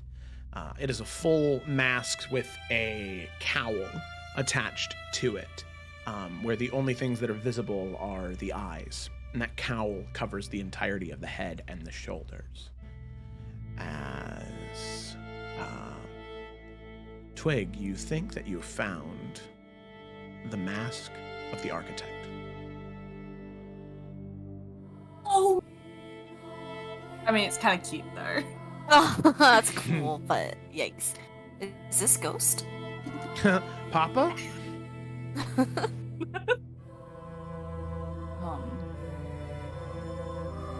It's really cool art. You want to attune to it? Oh yeah, totally. Okay. Can we take a crime scene photo? It's quickly I sketch one assume- out.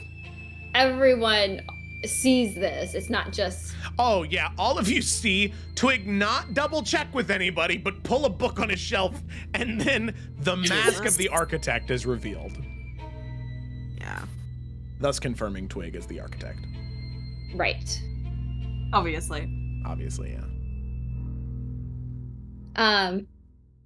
I might have identify actually. I mean, I know it. We know what it is, but to know what it does would be. Yeah, I have identify prepared. Can I cast identify on it?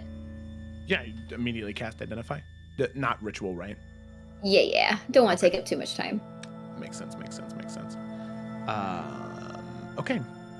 So, as you cast Identify, Lila, we're going to jump out in the hallway. Oh, Oh, okay. Spicy. As Yorick and Elanre.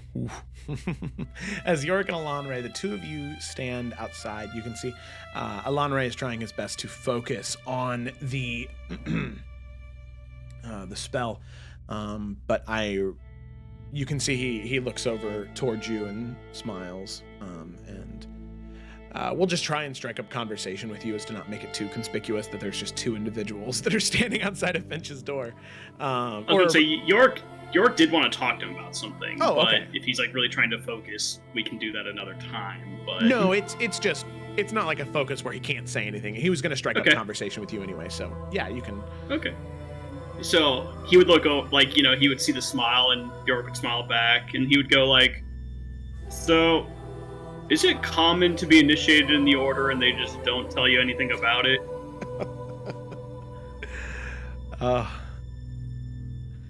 That's what happens to junior members like yourself. Take no offense to it. No, I mean, I trust the witness had his reasons, I was just kind of curious if that was like common or like this was like a test for me, like I was just, trying to think, I guess. No, it is very common, and it is a test. So, tell me, what have you learned? Not much. And then Joe, sorry, real quick. Mhm. I will say York also has his helmet on, so he does have his like 360 degree of vision right now. So he's still like really paying attention to what's going on around him. Okay. Just in case that's important, wanted to bring that up. No, that's a good point. I mean, honestly, like not much. I went to the library and found a book that mentioned it. Like literally just mentioned it, didn't say anything else until I used a spell and I saw there was invisible writing. Yeah. And even that was pretty vague. It pretty much said, Ryan must refer back to his notes real quick. Let's see if I even wrote it down. Yeah. The Order of the Crimson Lily, an organization with like no political power or sway, no oath to one another. It's a symbol given to those who gain the wrath of the shadow, symbol of an order as old as time itself. I might have paraphrased what you actually said, but it was something like that. No, that was pretty close. That's pretty close. Yes, That's all I got. That's enough. You found enough. Obviously, I can't tell you too much more because, in all honesty, my knowledge of it is, it's only a bit more than yours. You see, the Order of the Crimson Lily, it's, at least as I understand it, and this is just one man's opinion, it's not about a powerful organization that controls nations and kingdoms. Because whenever that happens, you have people who infiltrate their way in. They corrupt it. Even look at something like the Children of the Flame. A group of individuals that their entire purpose is to fight against the Dark One, but half the people in the world don't want to believe them because of how horrible some of their members are. Yeah. To me, the Order of the Crimson Lily it's a selfless act to be a part of it. You gain nothing, truly, by being a part of it. You don't gain political power, you don't gain magical weapons or sacred, ancient knowledge. Instead, what you gain is the ability that, in most places you go, you'll have someone that you can go to.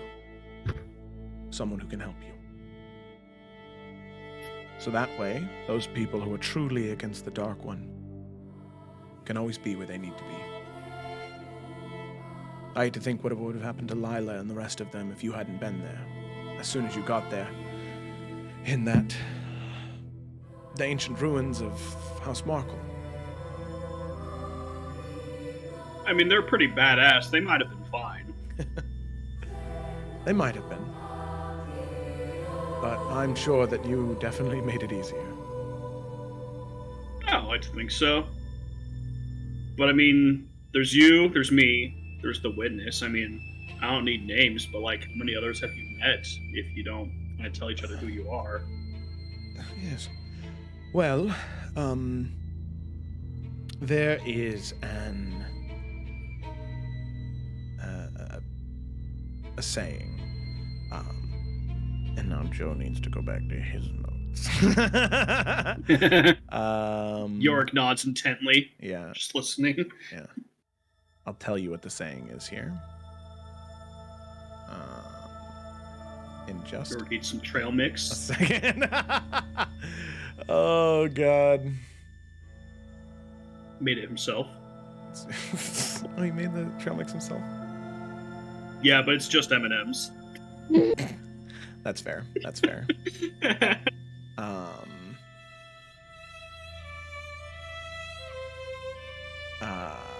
Oh my God. Where's Legend Keeper? Okay, there's Legend Keeper.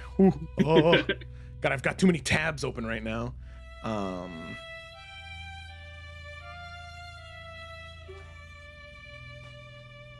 What's up? Okay, I thought I heard Kayla yell something. Oh. That's just trouble in your dishes again. What? Yeah. Yesterday, he got into a cabinet with the dishes, and Oh, I no. thought somebody was breaking into our house because, like, I just heard like clanging, and I was like, "What is happening?" And then I opened the pantry, and not the pantry, but like the cabinet where we keep our dishes, and he was in there, and I was like, "Dude." I feel like it would scare the crap out of me to open that and there's a cat in there. Even if it's your cat, it's like, what the hell? How'd you get in here? You don't have thumbs? Yeah, exactly. And like, why? These are the important questions.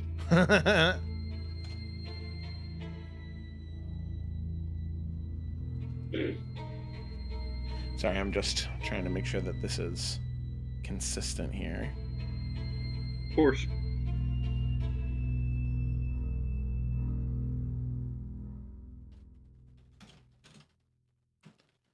Okay.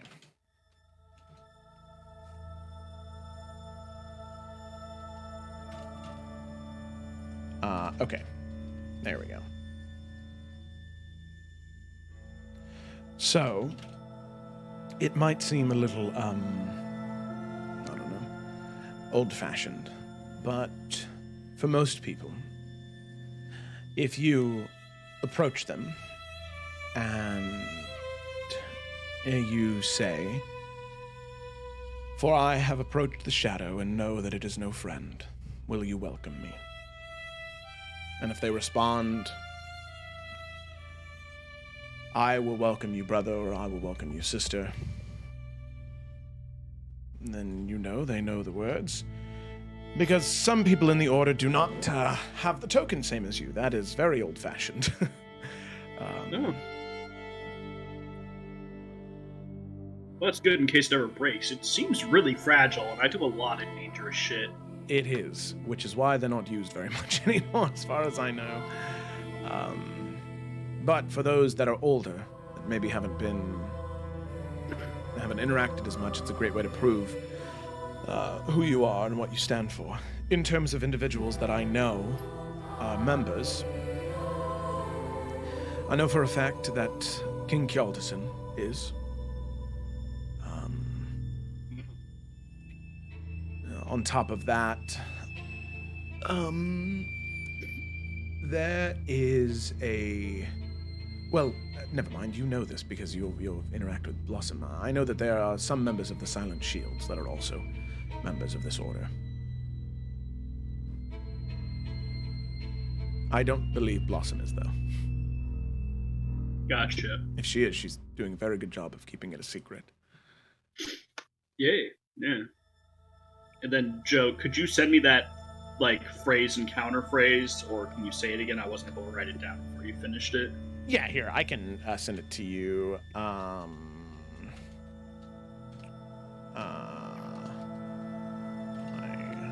will welcome you. Brother/sister. And if I can spell. Okay, there you go. Oh, it'll send here in a second. Right now it's just gray. So,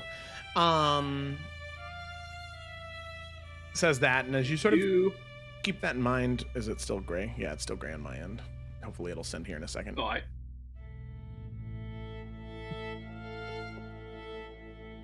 Oh, there you go. Yeah, got it. Thank you. Mm-hmm. Now, as the two of you stand out there, and you get to that part of your conversation, and it gives you that phrase, and you sort of think of it for a moment, you can see that there is an individual that is making their way down the hallway towards the two of you. And you can see Elanre's eyes kind of dart down for a moment, and you can see a slight amount of panic, maybe, come over his face a little bit. As what you see, Yorick, is a very odd-looking woman. Her skin is this sort of deep, dull yellow, almost like gold, but very, very, like I said, dull. Darker yellow. And you can see that she has these, small markings or scales that sort of jut out of her skin in a different way. Long brown hair and wearing clothes of black and orange. And you can see that she wears a lot of this topaz jewelry that sort of hangs down from her hair, from her ears, from her nose, connecting from her eyebrow to her nose. All of this hanging jewelry. And Elanre will sort of look down and say he'll use message towards you and say, "Just so you're aware, that is Almanith. She is the headmaster of Dunamancy here. So, she's a Githzerai. Which, if you don't know what that is, we can talk about it later." Does Yorick know what that is? I don't know how often that came up in Macavia. Yeah, I don't think so. You can make a history check. Sure, why not? Rolling dice is fun. No, garbage. Absolutely not. Okay, yeah. Githzerai? What? No idea. The Oracle just nod, and he'll just immediately transition into this recipe for like a soup he really likes, and like he's explaining it to Elanre, how to prepare it, and just like massive detail, like he's like in the middle of it, like they've been talking for 20 minutes about it. Okay. Yeah, and as you're sort of talking about this, you can see that Amaneth approaches, and with this incredibly smooth and almost snake-like tone, she says, "Well, Professor Elanre, very odd to see you here this time in the evening. You've been keeping yourself particularly busy these past few days, haven't you?" Just ignoring your soup conversation, Yorick. And he looks towards you, Yorick. Thank you. I'll definitely have to try that sometime. Sorry. Almaneth, Professor, Headmaster Almaneth. Yes, of course. Being the spring semester and all, summer quickly approaching, just trying to get everything ready for the final exams. It's, you know how it is. It's always very stressful. Yes. She kind of like narrows her eyes. You seem tired, Elanre. Very tired. Don't forget to rest. And she'll kind of like look towards you, Yorick. Do I know you from somewhere? I mean, she doesn't look familiar to me at all, right? No. No. Pretty decent with faces. I don't recognize you. Do you think we've met before?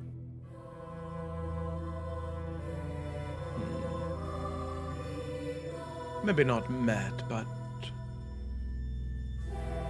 have a resemblance to someone I've heard about. Who's that? A group of individuals that we're supposed to be meeting with tomorrow morning.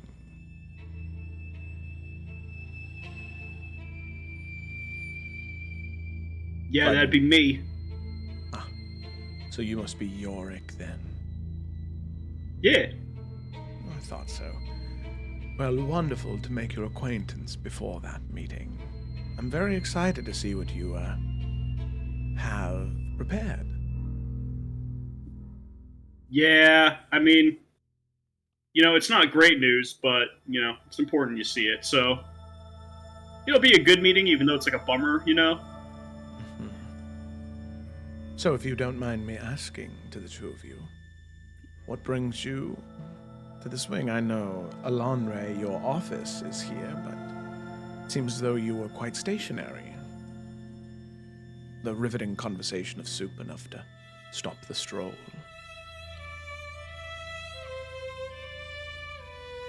Well, admittedly, that's on me. Like, Elanre's like an old friend of mine, I don't know, just kind of like you said, seems more tired. I was worried about him.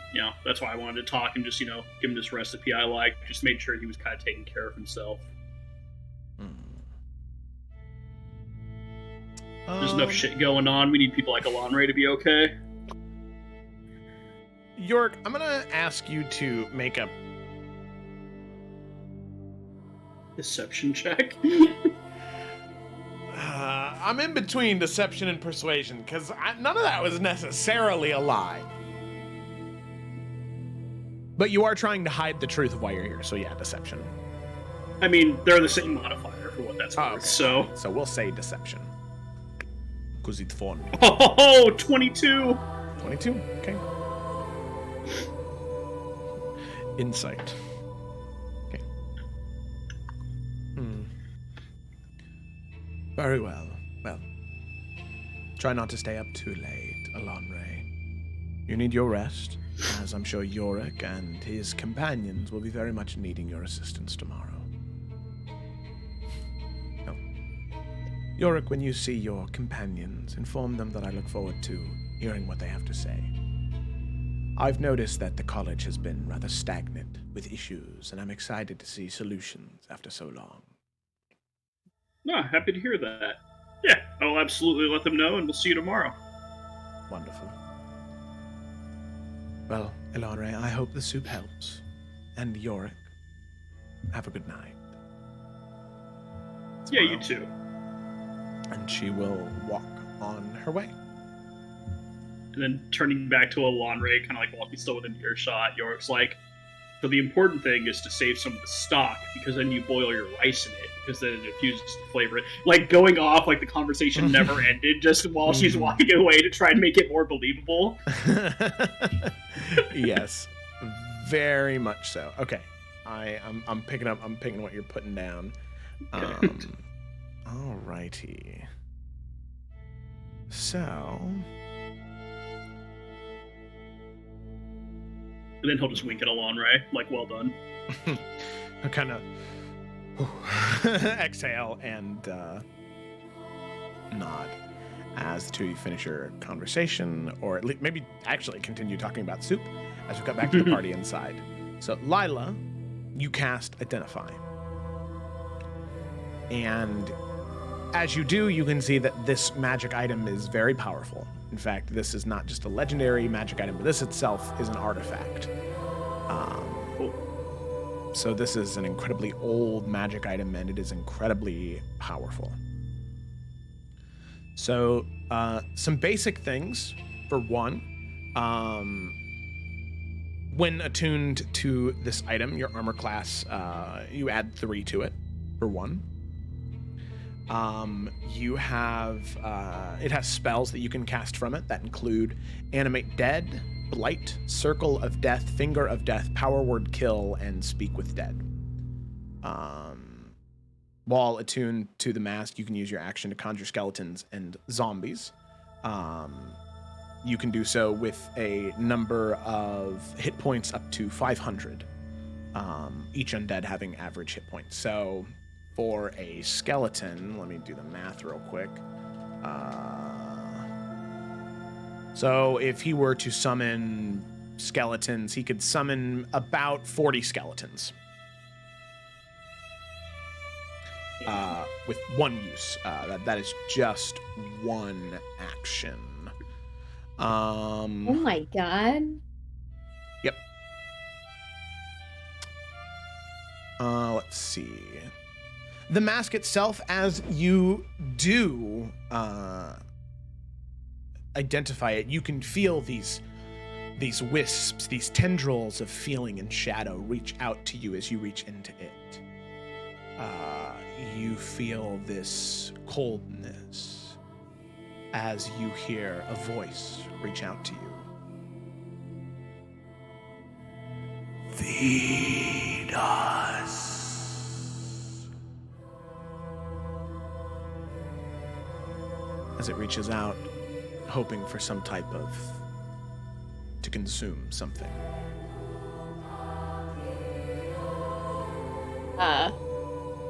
Yeah, after Lila gathers all that information, she will relay it to the group and say, well, it seems hungry as well. Even though this thing is definitely dangerous, I don't want to leave it here. I feel like this is something that needs to be after we show it to the council tomorrow. It needs to be put down where that sword is being kept in the archive. Absolutely. Can we risk just leaving it here overnight? I honestly, in the weirdest way, would rather take it with us. Because then it's under our watch. And my father's tower is very protected, so it's not like it would be in any less safe place. It's just the transferring. See, that's the problem. I feel like, though, this is a great discovery for us. It puts us in a very difficult position, because if we're caught with this outside of this room, it's not going to look good on us. But if we leave this here, we know Finch is trapped wherever Emeril is, but we don't know who else knows that this is here. There could be a chance that with the ward outside gone, they could figure out how to get in and remove it before we can use it as proof against him. So it's a risk either way. Well, I could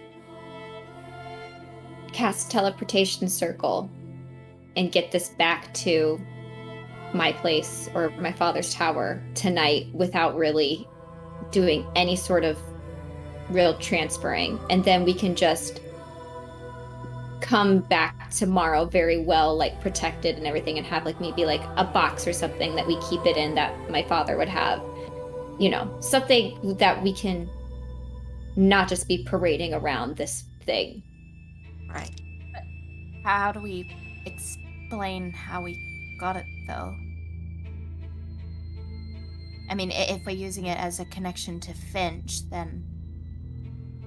Well, I don't know how we explain it away. They know that Finch was close with my father enough to let me go on a mission with him. We don't really have to say where we got it. We could just say it was Finch's, and then if they want to inquire, I can just say it was on him when we were traveling. Well, then...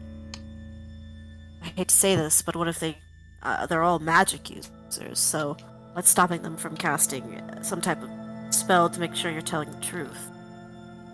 That's true. And then it looks bad that you've been caught in a lie. I mean, it could be beneficial if they do that, because then we could say, well, hell, we found it in his office. And we can prove that, cast your spell, and they know we're telling the truth.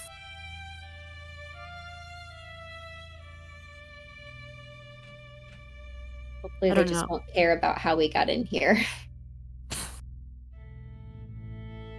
At that point, I agree. I mean, we're doing everyone a favor at this point. We could also leave it here. It just makes me nervous to find something as powerful as this, and that is, like I said, hungry and needs something. It's sentient in some way. Could we alert people now? I mean, let your father know, Elanre, everyone who's going to be on this council. Yeah. I guess I could contact my father. Or Elanre, I don't know, which would be better.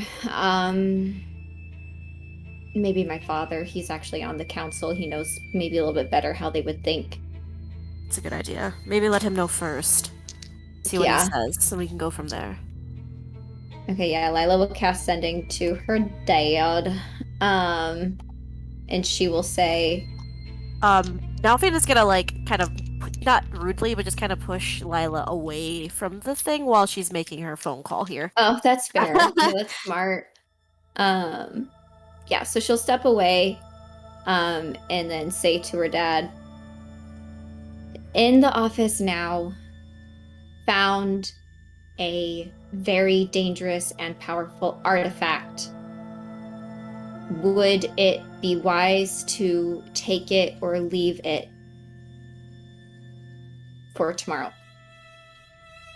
I think that's 22.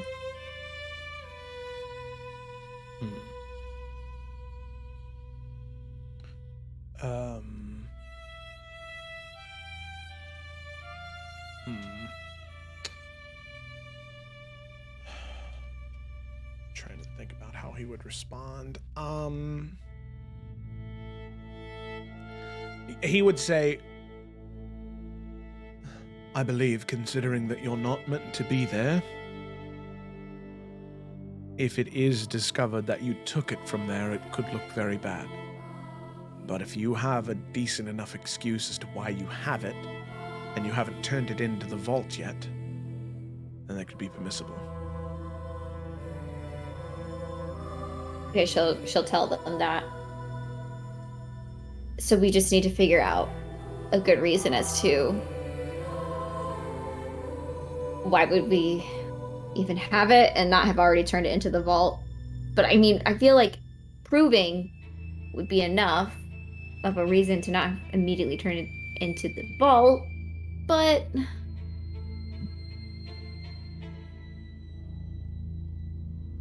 I mean, maybe we take them on a field trip. Maybe we just take them here, but that feels also like a violation.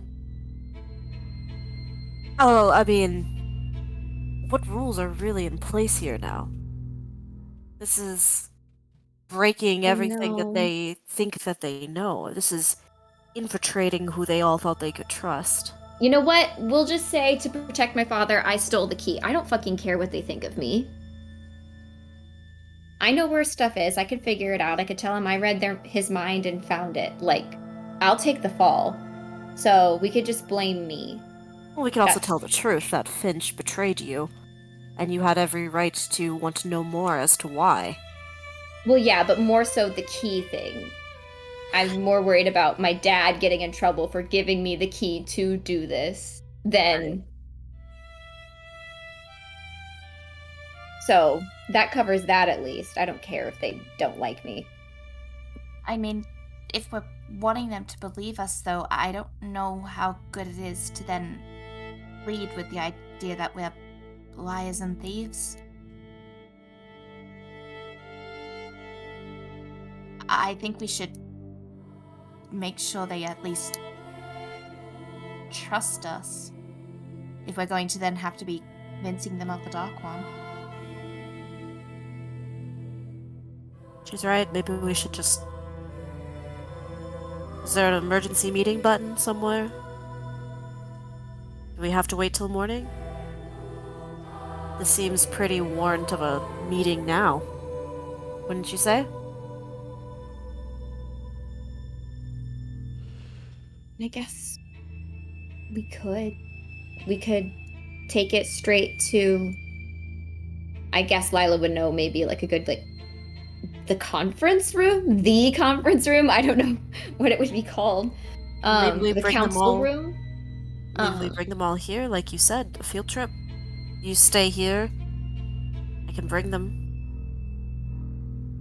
I mean, guess we we could do also that. haven't looked through most of the office yet still. We do need to still keep looking.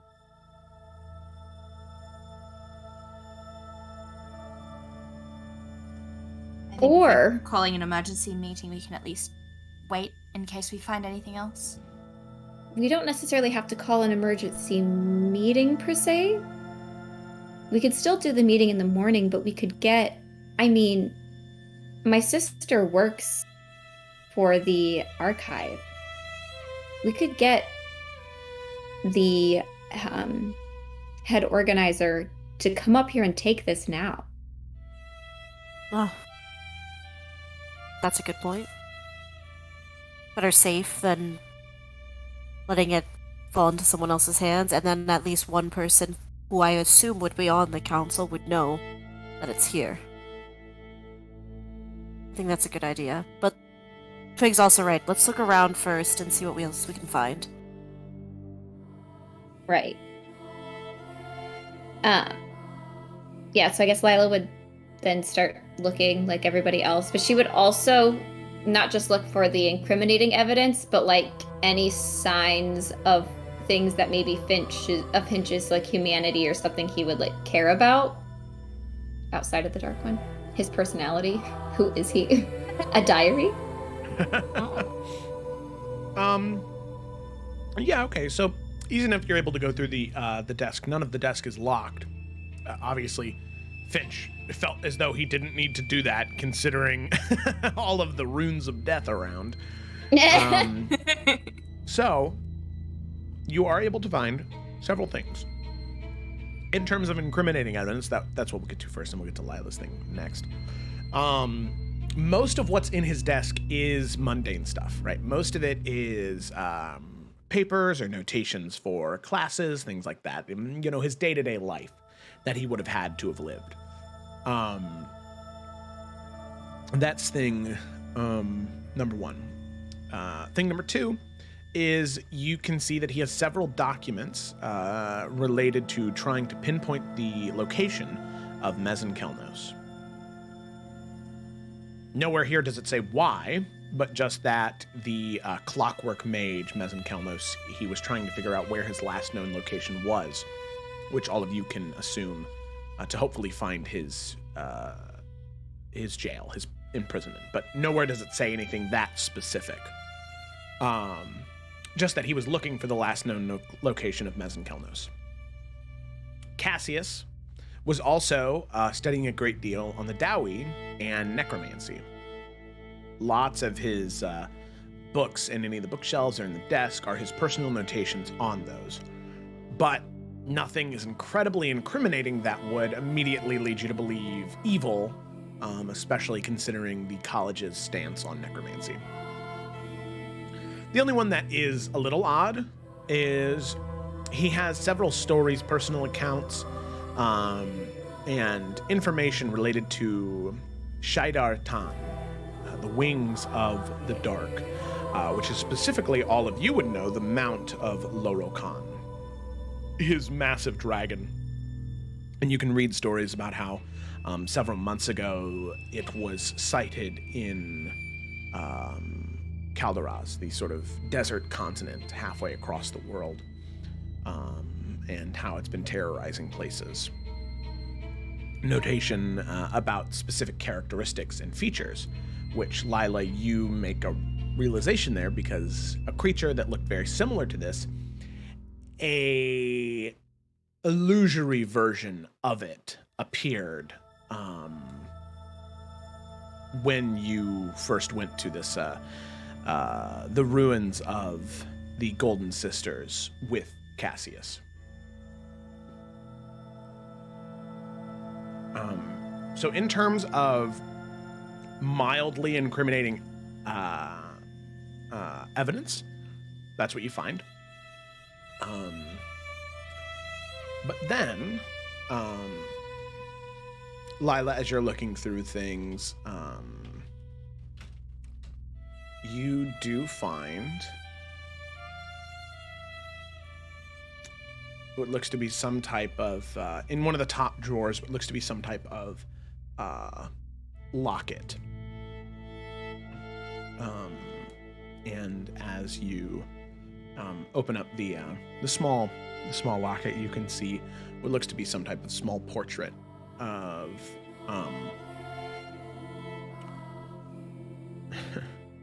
it looks to be a small portrait of another man. You can see this man is it's a little hard to tell because of how small it is, but you would assume either some type of air or water genasi. The sort of deep blue hues to the skin and light blue hair. You can see that whatever clothing they're wearing, it's very fine clothing, judging from it. And it looks Thoralian to a degree, from Lila's knowledge of those places. But there's no name, there's no none of that, but it seems to be a very odd personal memento for someone of his type. Okay. Yeah, she'll just pocket that. Okay. Alrighty. But I would say that is probably about all of you are able to find in here.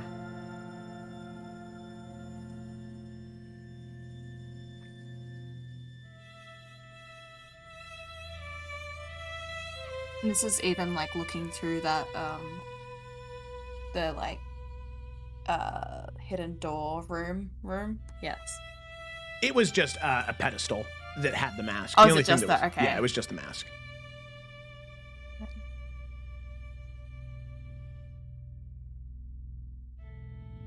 Okay, so nothing else. Okay. So does someone want to stay here while Lila goes to get her sister, and then we get the archive lady? Yeah, no, we'll stay. Okay. Twig, do you want to come with Lila? Yeah, I don't think Twig would want to stay in the room, especially with the freaky mask for too long, you know? Yeah. I guess Yuri can stay with Nalf, just so he's not alone. Blossom. Oh, and Blossom! Duh. Okay. So then Lila will, with Twig, step out, and then, as long as the hallway's still clear, inform Yorick and Elanre of the plan that they're going to go do. All right. I suppose I don't have anything against that. Yeah, I just don't know better way. So we'll be right back if you guys can keep watch a little longer. Of course. Okay. We'll be done. All right, to Bell. All right. So, considering that it is a little bit later, you take the time to walk to the library and then eventually down to the vault. And evenings is when Belle does work, so you can see that she is here right now. And she greets you with a smile and says, I didn't think that I would see you again tonight. I'm assuming you're not here to help, though, right? As flattered as I am, it was... I think it made things more stressful. Oh, I'm... Okay. Besides, okay, not gonna focus on that. Okay, all right. All right, I need your help. And she's going to whisper in her ear everything, just because, assuming she's not the only one working, and then say, "We need the head archive person, lady. I can't think of her name. To come with us, if you could get her. Thanks." Yeah, okay, yeah. So... Oh, man. Yeah, there we go. Okie dokie. So she kind of nods. Okay, I'll go get, Isabella. Yeah, okay. Vault Master. Good job, Fel. So, she will go and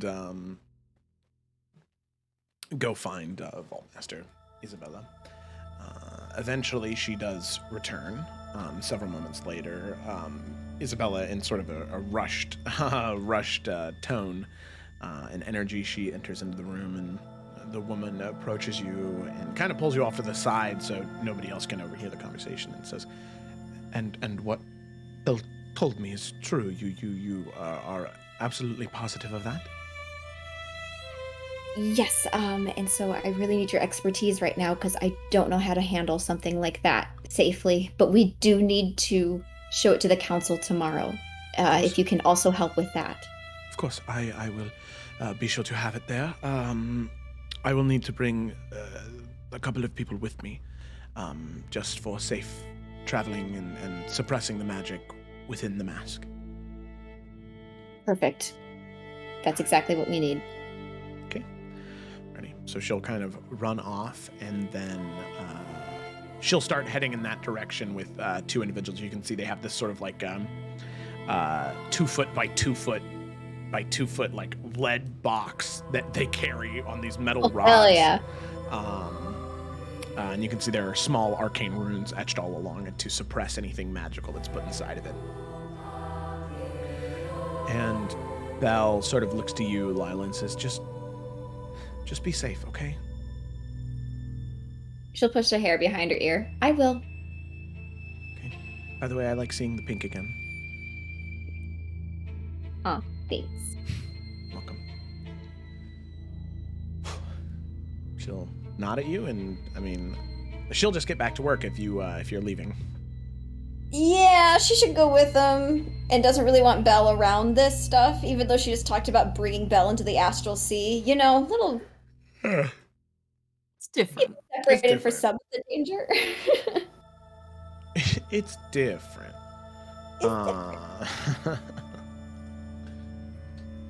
So, you make your way back up until eventually you arrive in Finch's office, making your way through. The people that actually arrived there first, and Yorick and Elanre would see this, is Vault Master Isabella, which Yorick you have encountered before very briefly, and Elanre nods and knows her very well and says it's through there. And The Vault Master will nod, and provided Yorick, you don't have any rejection to it, they'll go inside.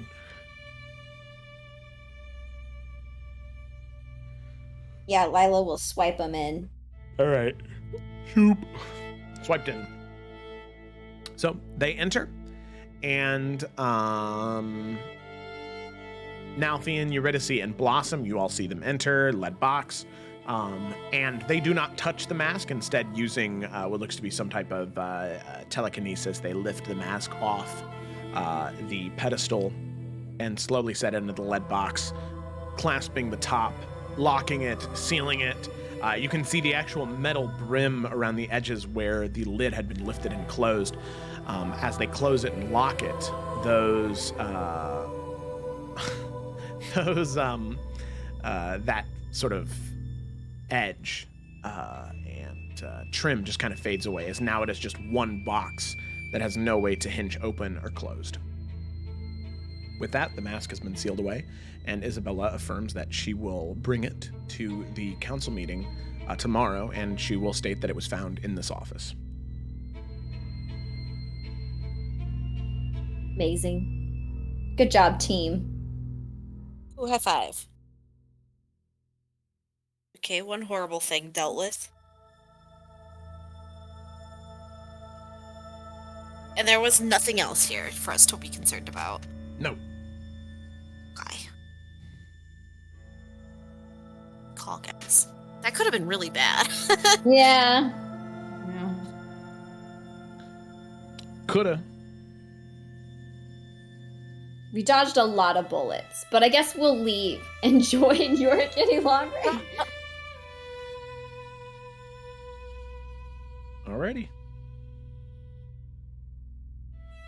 So with that, the two, or all of you exit out of Finch's office, reuniting with Elanre and Yorick. The illusion magic is dropped outside the door, and unless there's anything all of you had to say to Elanre, you will all head off and back to the tower. Unless there was anything else. I mean, just get out of the way. You said the bank was open 24/7. Do we want to just? Yeah, let's slide by while we're here. Yeah. Yep. Oh. All right. You got You an get the ATM money. machine? Yeah, you get it. There you go. We did it. got it money. Amazing.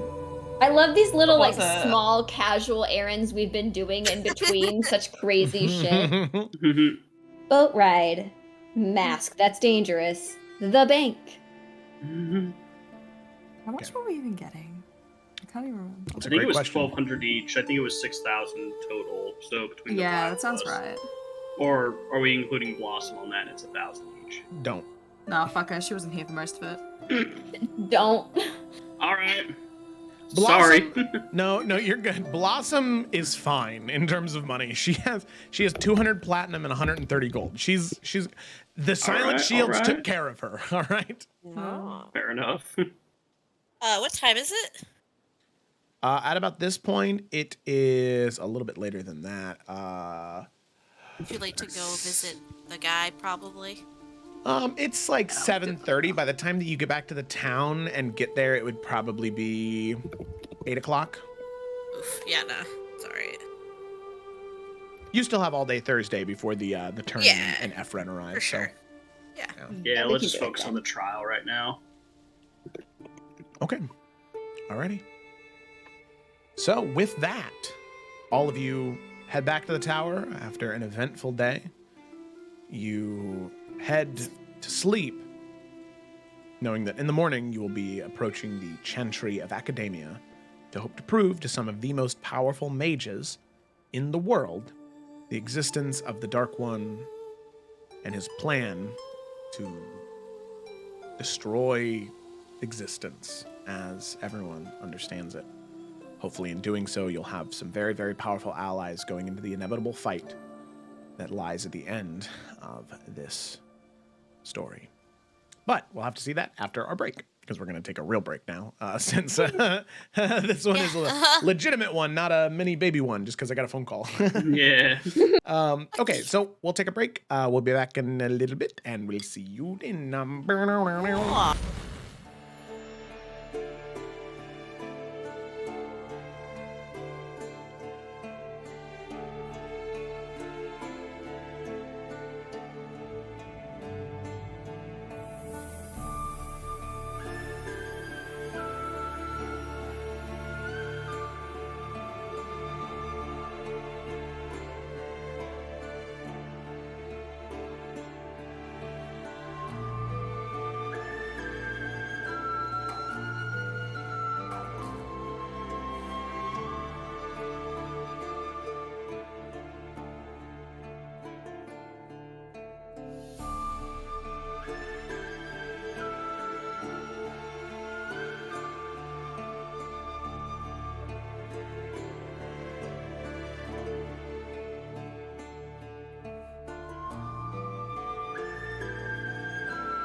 These scars long have yearned for your tender caress, to bind our fortunes. Damn what the stars own. Rend my heart open, then your love profess.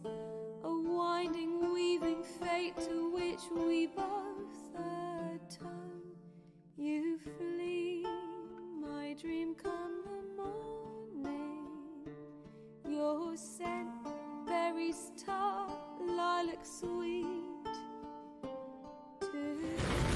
Hello, we're back.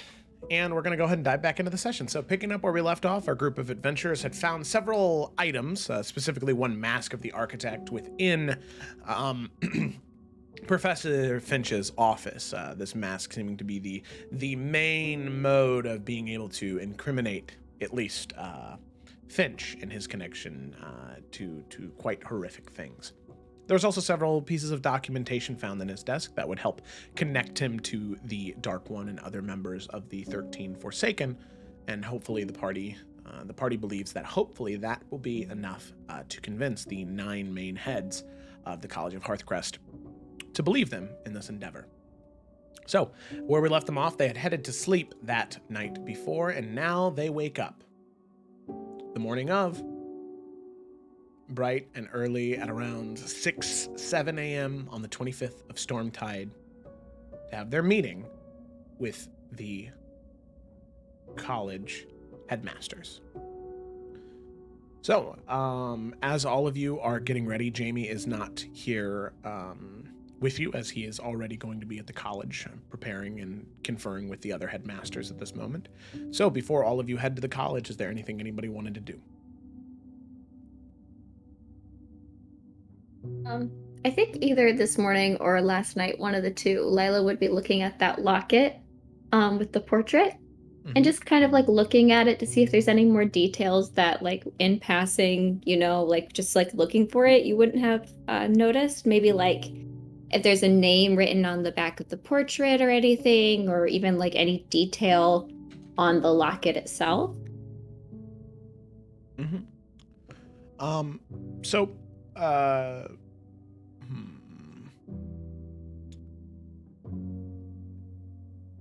So, what I would say is after further investigation, you would be able to see that there is a,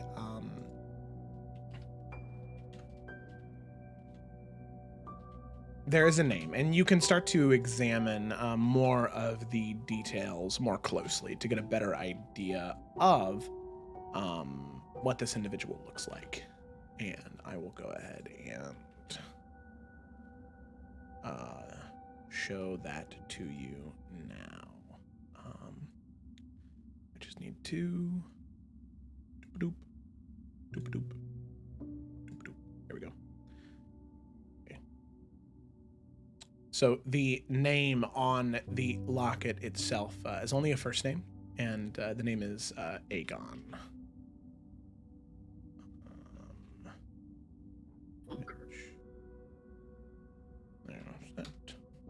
And closer inspection of his face, you can see this. He cute. Cassius has good taste. Well,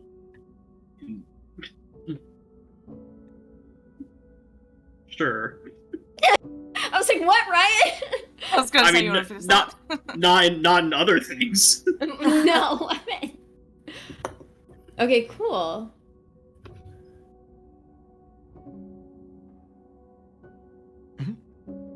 So, Aegon's portrait.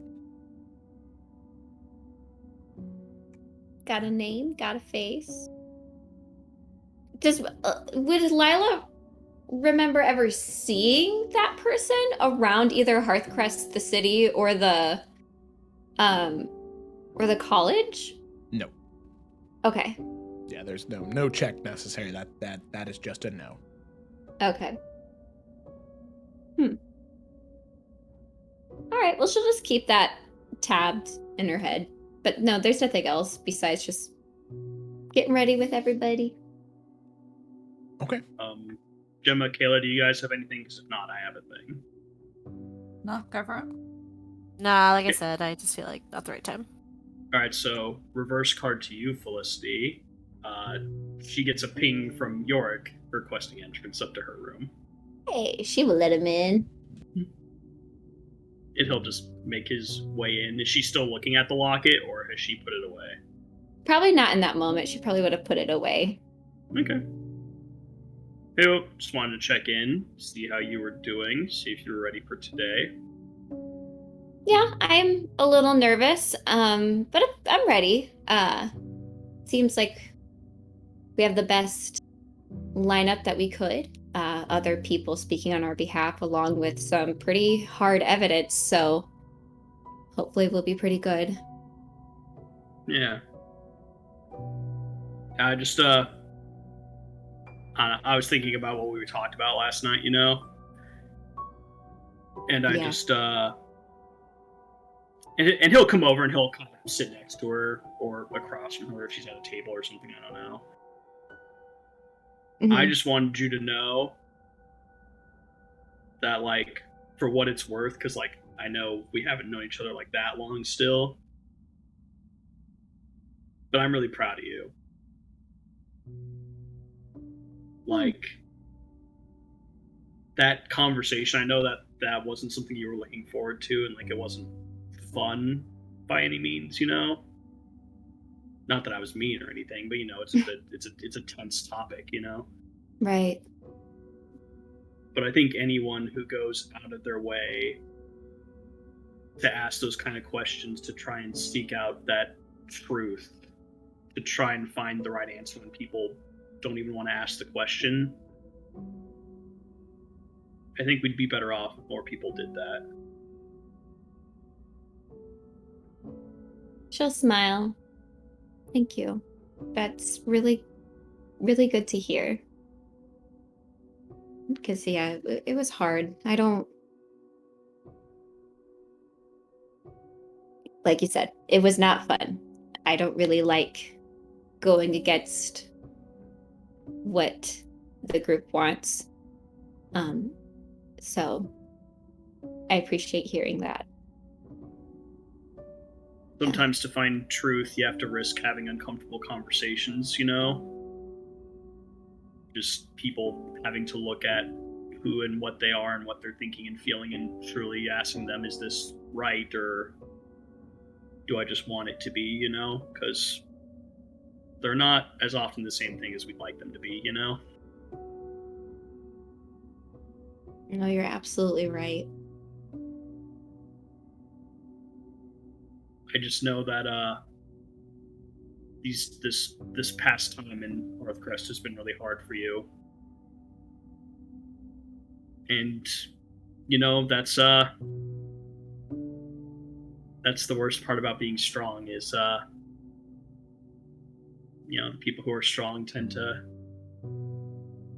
carry more weight than others.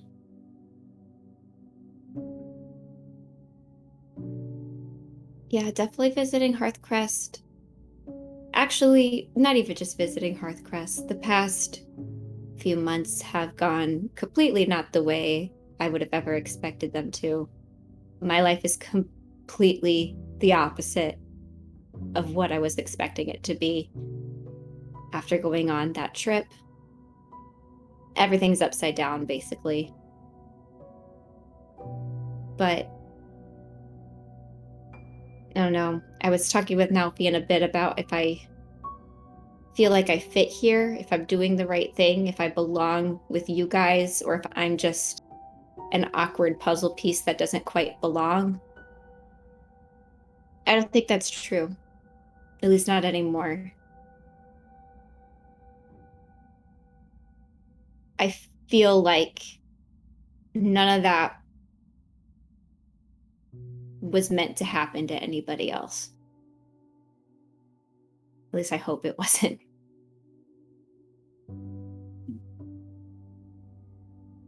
So I'm glad I'm here. I'm glad, in a way, in the weirdest way, I'm glad all that happened. Even if it's hard.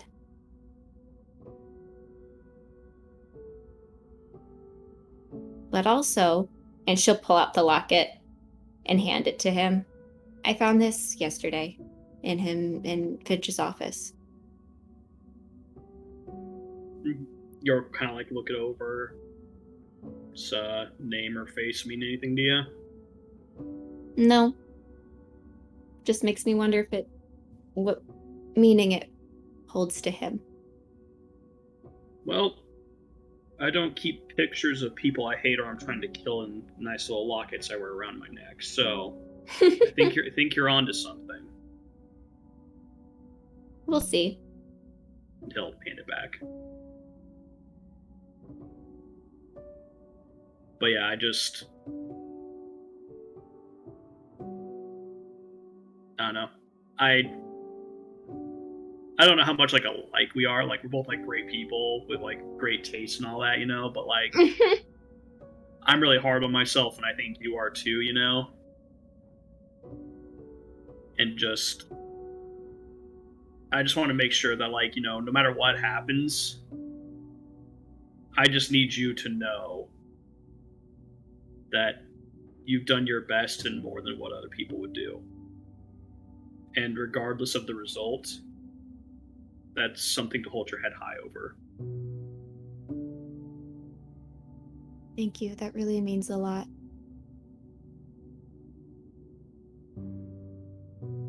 We got enough problems in the world sometimes. I just don't think we need to add on to ourselves,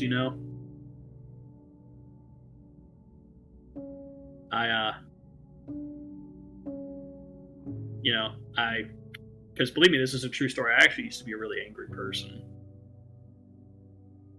Like, really angry. Yeah. Oh yeah. Oh yeah. My younger years. Oh yeah. I was really in a bad state of mind over a lot of things. And it took a while to get me to a place where I realized that I was kind of my own biggest problem,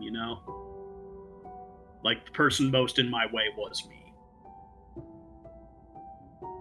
And it kind of sucked looking in the mirror and telling myself that, but I needed to hear it. And I don't know. Like, I've seen how hard this has been for you, and whatever happens, I just don't want you to be angry at yourself for how any of this plays out.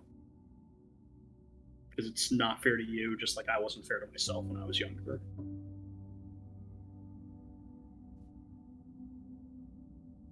You have a lot of wisdom. Yeah, I get told that now and again. No, I really appreciate you, everything that you've been able to provide. I mean, obviously you're gifted in many ways, but I think Thank you. I think the wisdom, at least for me in particular, has been very helpful. Because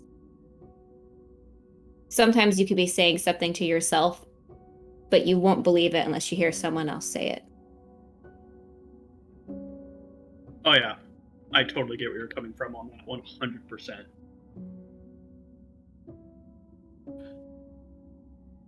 But yeah, sorry if it feels like I've been like poking or prodding too much, because I know this is like the 4th time I've talked to you about this. Like I said, I just want to make sure you're okay, because like I said, shit's bad enough as it is, and I don't like seeing someone that shines as brightly as you do to be sad.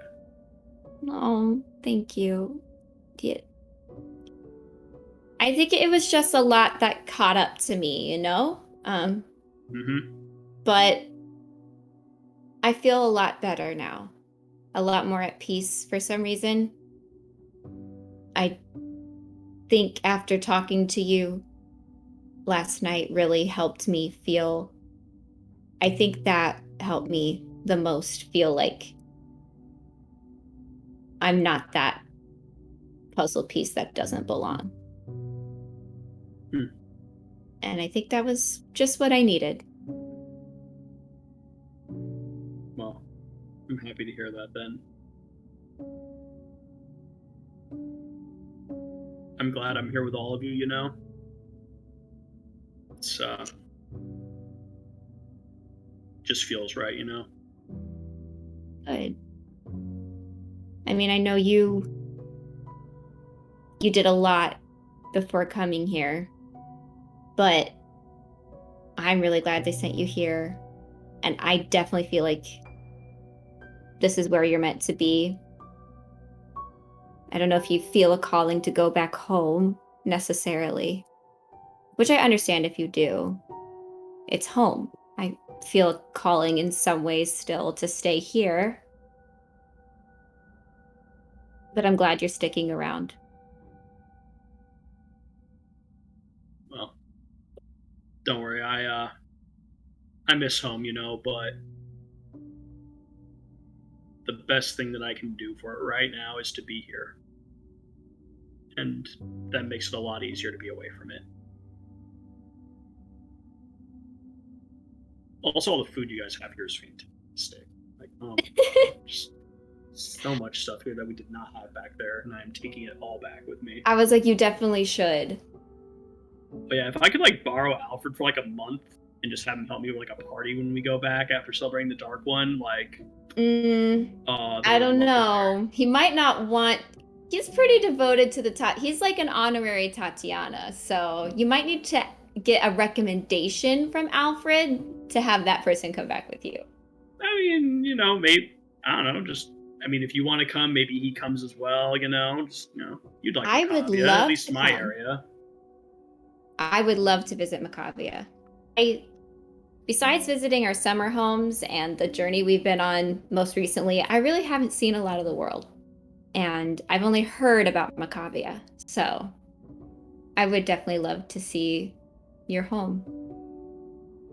I mean, like everywhere, it has its flaws. House Nesteen's doing what it can to try and right along the wrongs, and who knows? Maybe by the time we go back, maybe it'll be completely different to me too. Hopefully for the better. Well, whatever does change for better or worse, wherever you are, I'm sure good will follow. And if you need help, you have some pretty powerful friends in high places. A forester, True. 2 foresters, a Tatiana and a Dawnbreaker. So That's true. if you need That is someone to change what's going on in a country, we're about to do that now. So we could probably do that in Macavia too, if need be. Well, speaking of, and York will glance at the time, we should probably get ready to get going, huh? Yeah. Don't want to keep everyone waiting. And he'll, just kind of stand up and help her stand up and just give her a nod and then head out if there's nothing else to say. Yeah, I don't think I have anything else. Okay. Cool. Alrighty. Sounds good. So with that, a group of you collect yourselves and you head away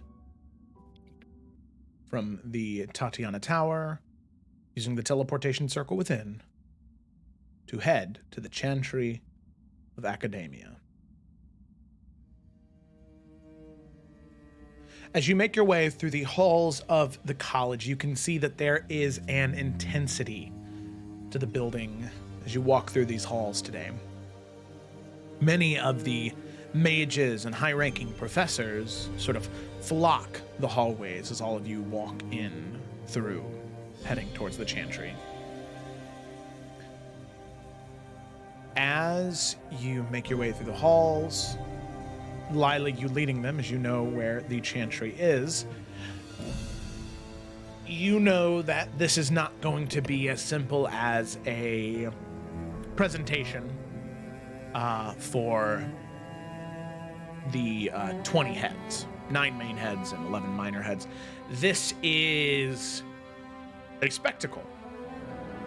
Sometimes the hall or the Chantry of Academia is used when 2 high-ranking professors or 2 headmasters would like to debate. And it's something that they'd like everybody to see. And, well, that is exactly what's happening here. As you make your way into the Chantry of Academia, this is generally what you see. All of you will be standing right here in the center. And the only difference is, as opposed to there being 7 of these smaller ramps here, there are 9. 9 that surround you with these different statues of famous mages and wizards and warlocks and sorcerers throughout the history of the college. All 9 headmasters stand around you, and directly behind them, you can see that there is a smaller terrace. It is from Gears of War, yes. There's a smaller terrace where the other 11 heads sit and watch, okay? However, there is enough room in here for probably 700 to 1,000 other people to watch. Are there? They're still filing in. Okay. This Lila is... would. Yeah, I was just gonna say, This is a big deal. There have been whispers about what this is about. People have. As you're walking through, you can hear people saying about the missing headmasters, them being found. Tatiana, you can hear all these names being whispered throughout the halls. So this is something that people are relatively excited about, to see what exactly is happening. So, yeah. I was just gonna say, when they enter, Lila would be like, okay, so while they're all there, we're gonna stand there. Okay. Okay. And there's all of these people are supposed to be here? Normally there's more, so we might get a bit more. But yes. Right. Nalvian is, gonna kind of look over at Twig. Are you alright? Yes. Yes. Okay, no insight check needed. Because you know it's a lie. No, I'm just kidding. Yeah, he'll kind of... Yeah, he's just gonna give her a smile. Just try to be as reassuring as possible. So, like, do we have, like, one main person who talks for us, or do we all just chime in when we have something to say? Like, what's the etiquette here? I just don't want to look like a doof, you know? No. It's like, debatey, usually. So probably... Normally there's a introducer that will kind of, like in a regular debate, almost be like a liaison for everything, keeping everything on track. But once the ball, you'll kind of see, like, they'll toss the ball to their court, our court. Obviously, there'll be introductions at first. It's not like a slideshow. Definitely more of a verbal... Confrontation's a strong word. Debate's the only word that I'm able to think of right now that really works. Yeah. These happen a lot in House Machine. I think I'm picking up what you're putting down. So Okay, good. Yeah, you got I think I'm good. Yeah.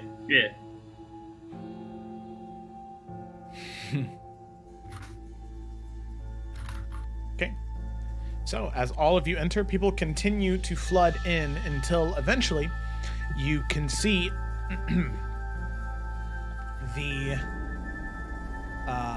there is a bell that hangs above all of you.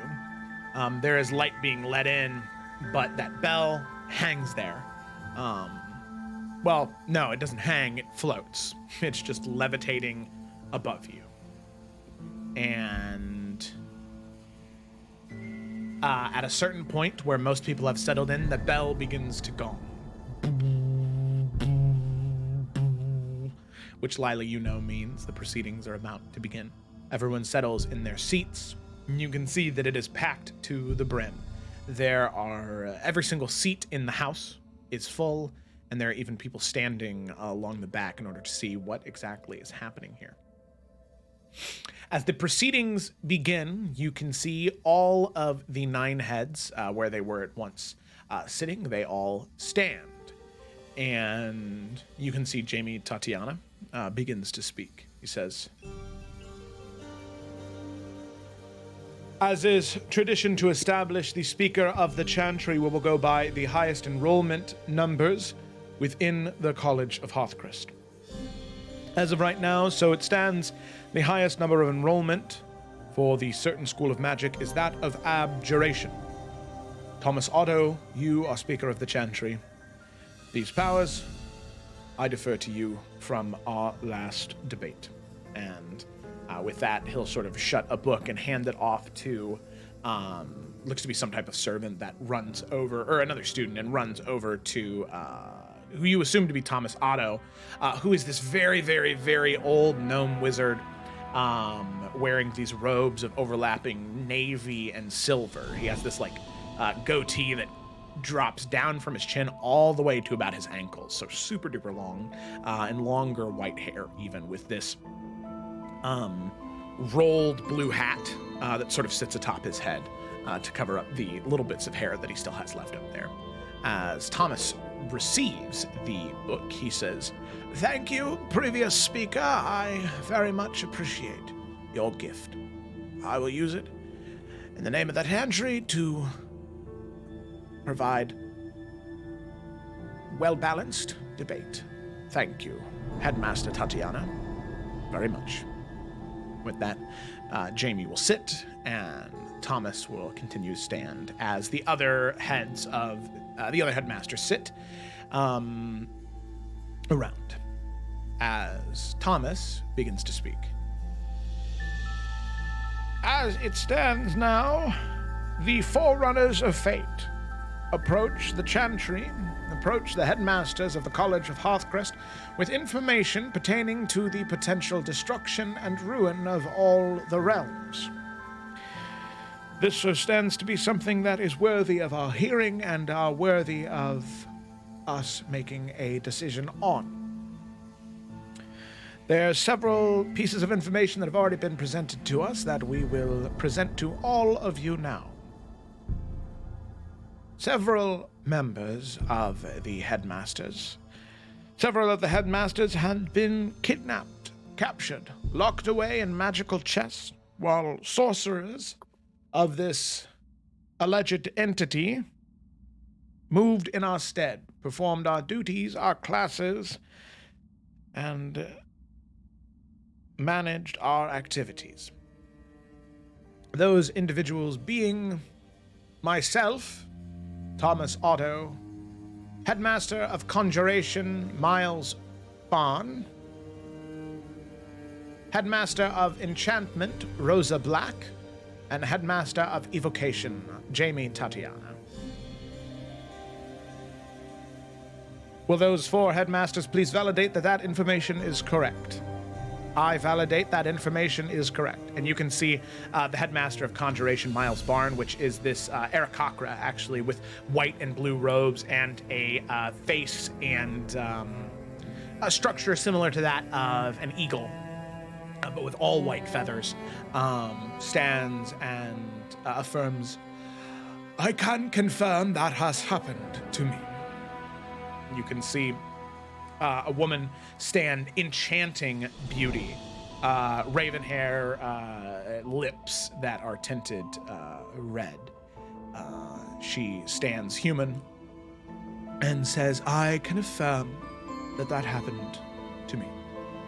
That is truthful. Finally, Jamie Tatiana stands.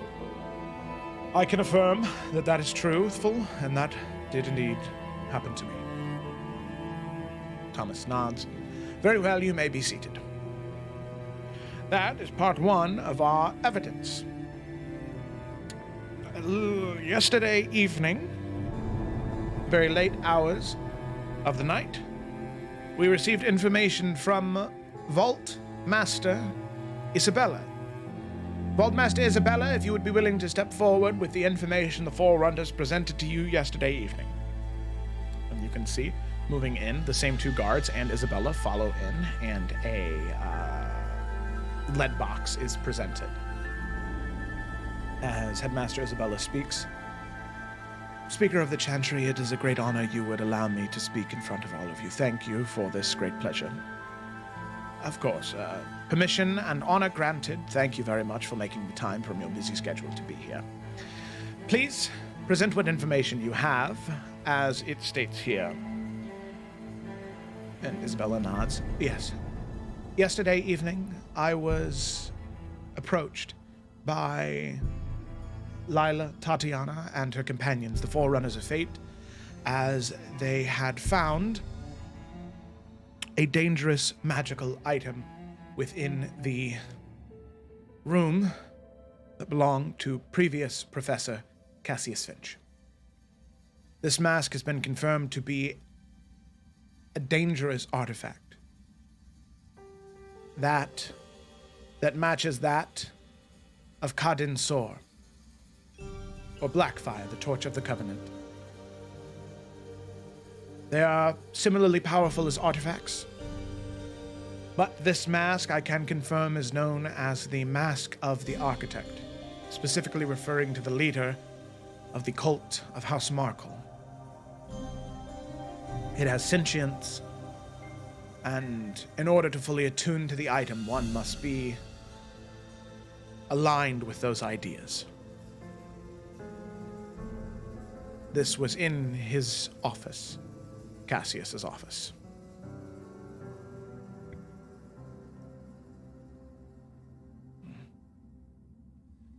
You can see Thomas sort of looks at his notes, looks back up to her. That is factual with what we have here. Is there anything else that you would personally like to confer that may not be in the notation here about said mask?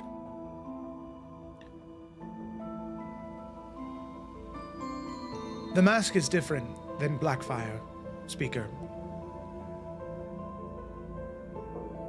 Blackfire is ambitious. At any chance it can get, it tries to break out.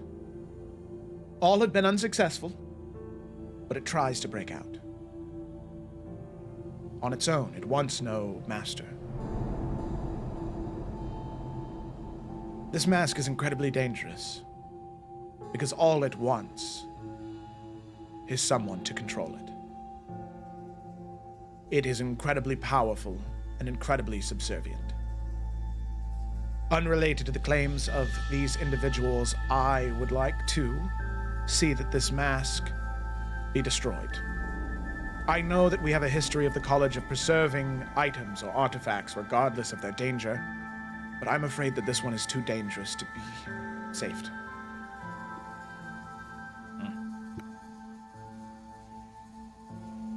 Well, myself and the fellow headmasters will take that into account, and before the fortnight, we will have an answer for you as to the destruction of this mask of the architect. Thank you very much. Vaultmaster Isabella, your services are no longer needed. And will nod, and Isabella will bow, and she'll look back to all of you and nod, and with that, the box will be carried off. And then on top of that, we have one final piece of evidence. We have personal testimony from one professor, senior professor, tenured, at the College of Hearthcrest, one Professor Rialton Ilanre. Is he here? And you can see there's a brief moment of silence and no movement, as eventually making his way from one of the hallways directly behind you, he enters, several books in hand, and says, "Yes, I'm here, I'm here." And you can see Thomas Otto says, "Very good. So, Professor Elanre, present the information you have." It says here there are several books you have related to that of 13 individuals directly connected to this entity. Is that right? Yes, I have those right here. Is there anyone I should give them to directly that would be best? Yes, give one to Emmanuel and the others to Etcha, please. And you can see Elanre heads over, handing one to Emmanuel, which is this Fire Genasi man, shaved head. He has these white tattoos all over his body. Hands the other one to Etcher, which is a warforged with purple stones for eyes and a body made entirely of like volcanic rock, black obsidian. Hands the books off to those individuals, and they begin peering through, reading through them. On top of that, information. I also have several accounts that I've curated from not just the public archives, but that of the restricted archives that I myself have access to as a senior professor. I have found several mentionings of creatures, entities, all over the material plane, and not even just that, but all of the planes of existence. Entities that are all tied together by the same ideas, motifs, processes, the way that they do things. They're different names, they're described differently, but what they want is all the same. I present this information in support of the claims of the Forerunners of Fate. And he'll hand that directly to Thomas. Very well, give us a moment here. Please, quiet, everyone. And you can see that there's about 15 minutes of silence as Thomas, Emmanuel, and Etcher are reading. The other headmasters are sitting, and all of you are just standing there.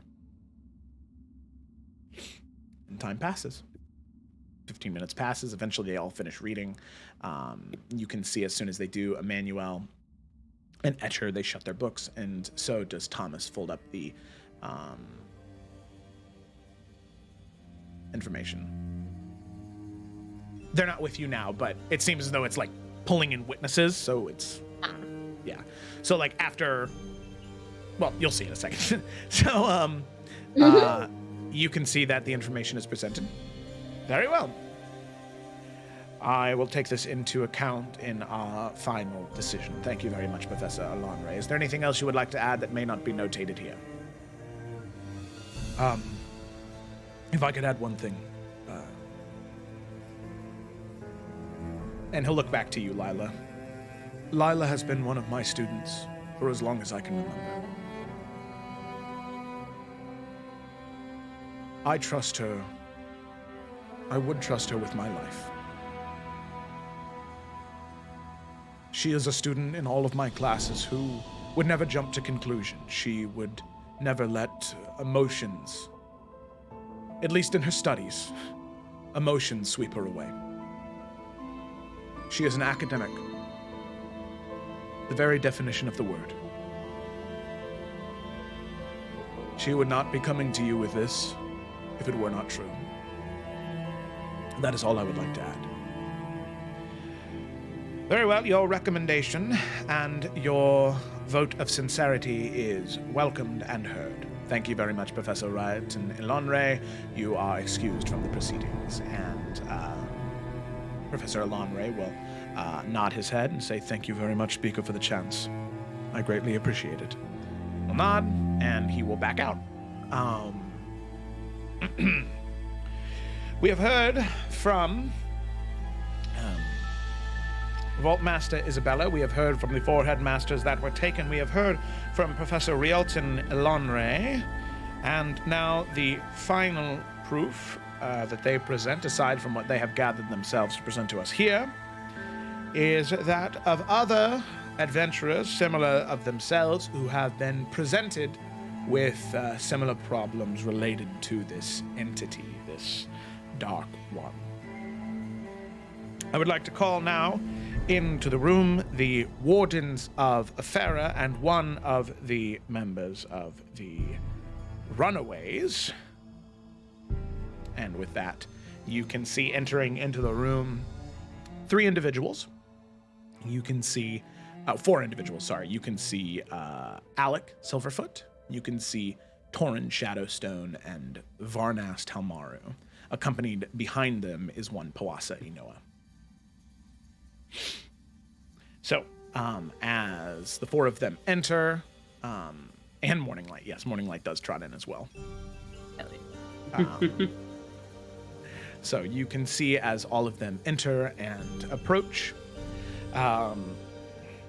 Thomas, he says, "For one, thank you very much, Wardens, for coming. I know that all of you keep a very busy schedule. And once again, thank you for your services in the nation, the continent of Afera.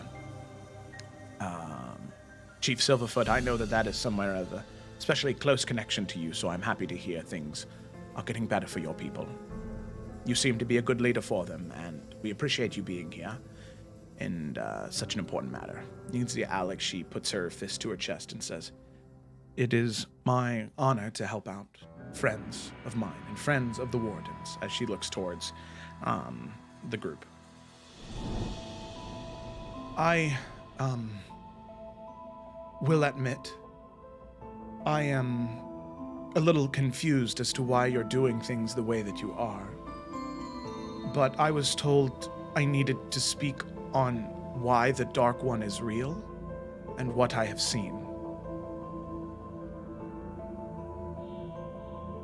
I think that... And she kind of shakes her head and sort of straightens her posture. It is very clear to me that the Dark One is a real threat. I myself, along with the other Wardens, have spoken with him. He tried to threaten us, convince us not to pursue what we were trying to pursue. We rejected and we continued to fight. He spoke to us in the Abyss, and once again when we killed Korvok.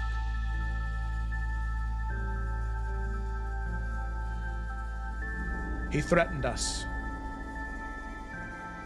But we did not care for his threats, and we continued to push forward. My people, the people of Afera, specifically those of the Cree tribes, they had been afflicted by the Dark One's magic. The creation of the Knolls is that of the Dark One's creation. He infected my ancestral spiritual home. His infection, his shadow spread.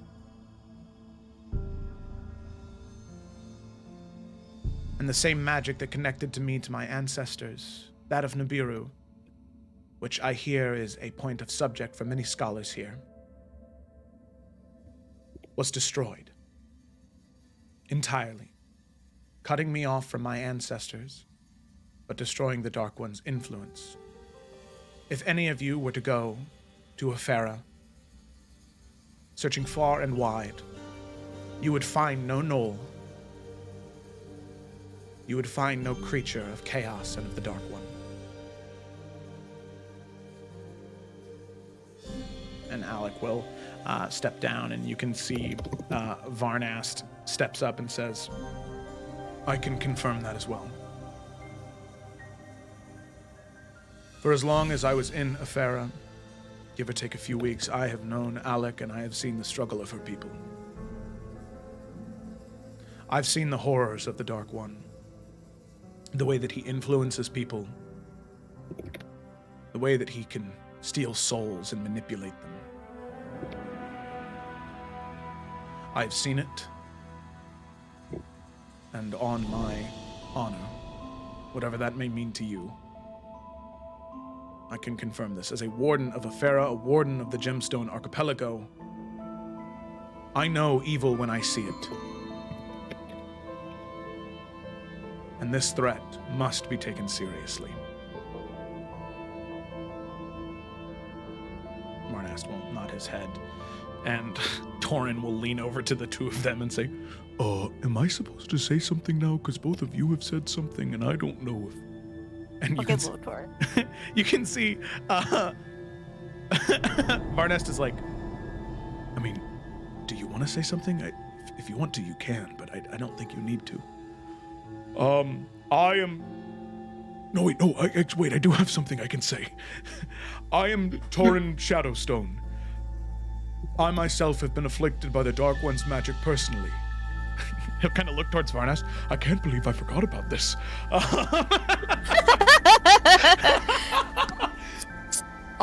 Called healing, buddy. Good job. Sorry. I personally have been afflicted by the Dark One's magic. The Dark One and his servants attempted to change me. They attempted to manipulate my mind and my place in fate, to change me from a stalwart protector of the people, as a metallic dragonborn, to serve the shadow and to serve darkness. I've seen the shadow that lurked within my own head, and I can tell you that that did not come from any creature you may be familiar with. This is no Demogorgon. This is no Prince of the Abyss. This is no Asmodeus. This is nothing like that. It is something so much bigger than that. And I plead that you understand that. As no Demogorgon, no Vecna, no Chiron, no entity of evil, no god can affect fate and destiny and whatever paths may be in front of us like this entity can. Torin will bow his head. My name is Hawasa Inoa of the Inoa line.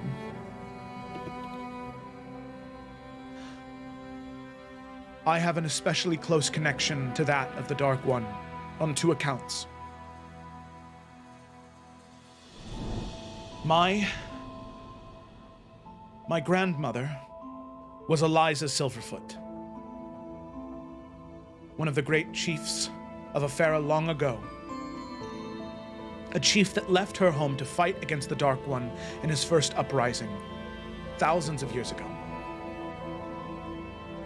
I have that connection to her, and I have spoken to her before. She knows the shadow, and she has let me see it. On top of that, and the adventures that I have had with the group you called the Runaways, I can guarantee you that while our adventures may have started like that, on our last communication, that is anything but the truth. I know for a fact that now all they do is run towards that danger. And that danger is the Dark One. When our adventure first started, these were put on our bodies. And he pulls out the small token, the small idol.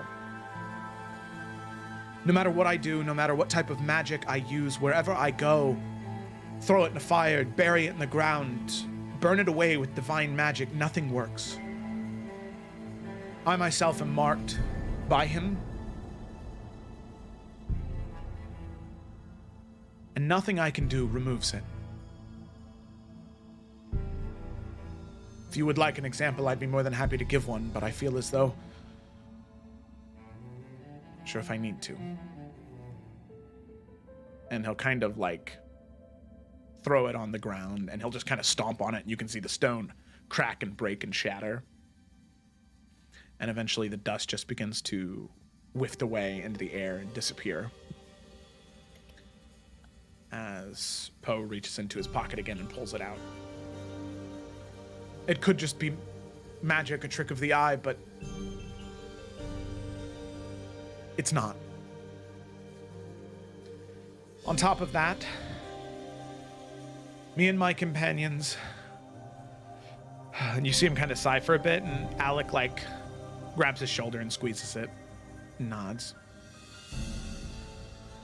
On top of that, using the Goliath Waystones, we traveled the realm between, and we saw the end of existence. And the only man who was left standing at the end of it all was him. And he'll point towards you, Nalfian.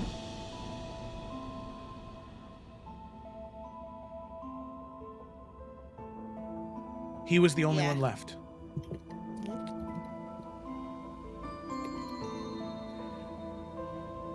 He told us what happened.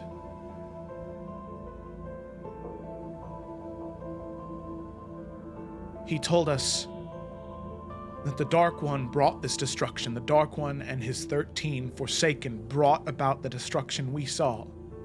There was no life. There was nothing. Nothing was there. It was just him.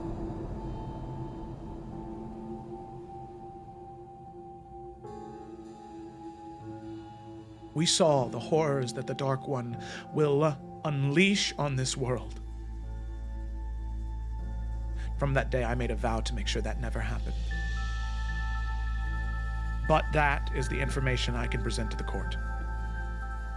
Thank you for hearing me, Speaker. And will nod his head. Well, very well. Thank you very much for that information, Wardens and Poasa.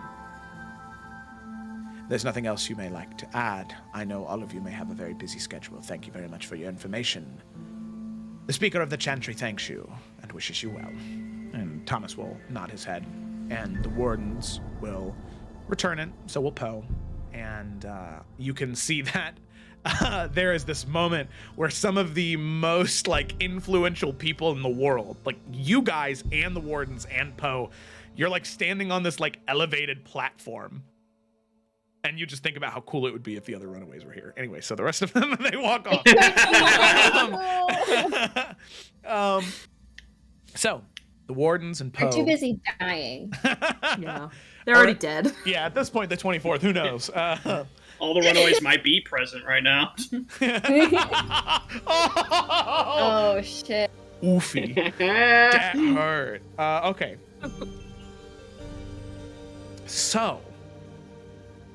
Sorry that I've just been talking to myself for the past 7 hours, but Thomas will open his book, flip it to the next page. And that is all the information that has been presented thus far before the proceedings of this court.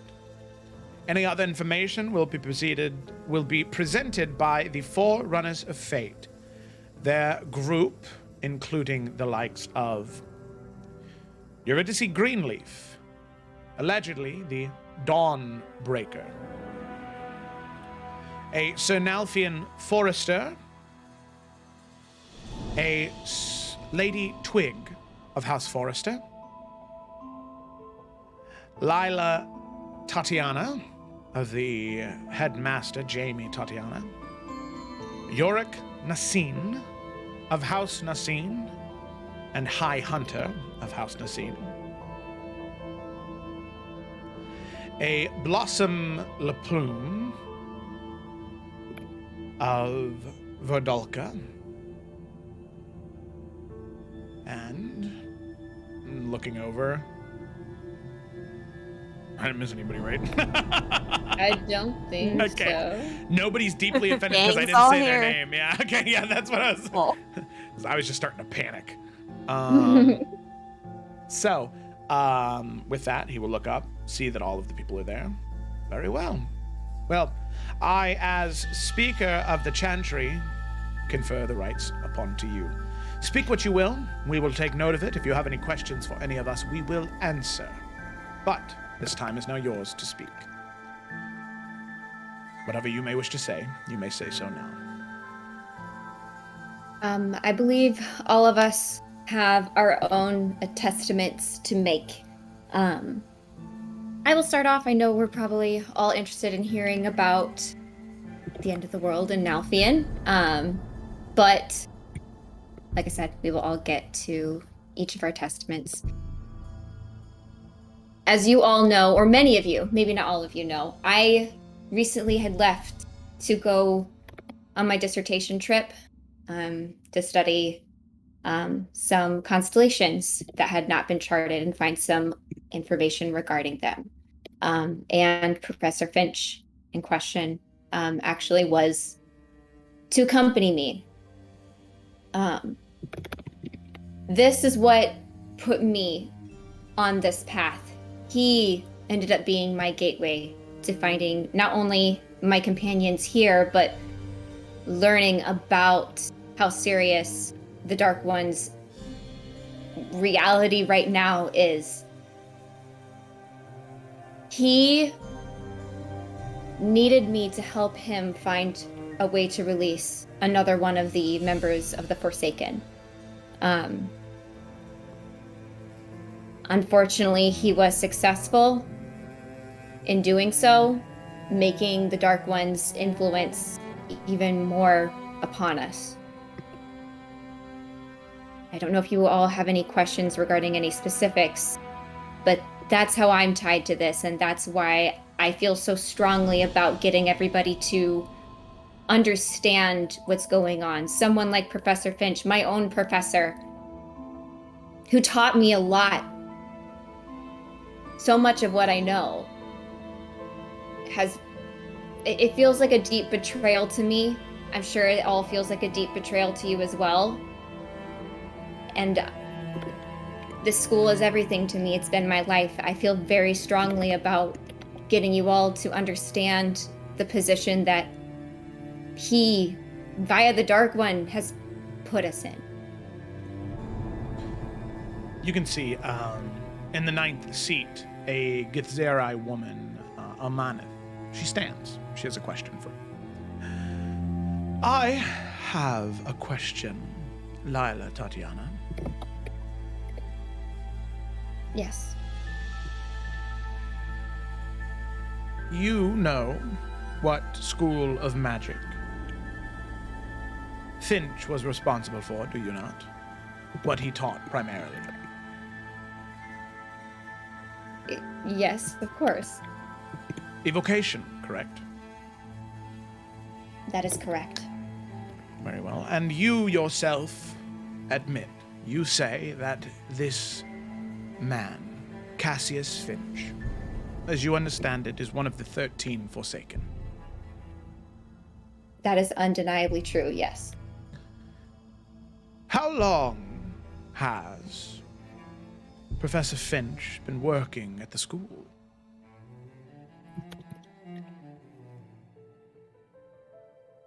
You can see Thomas, the speaker of the Chantry, he raises up a hand.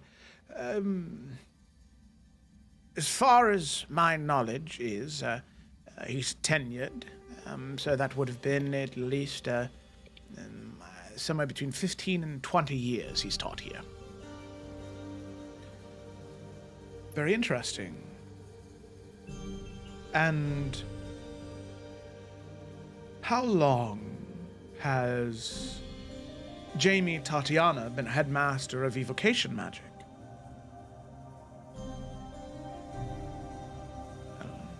About 25 years.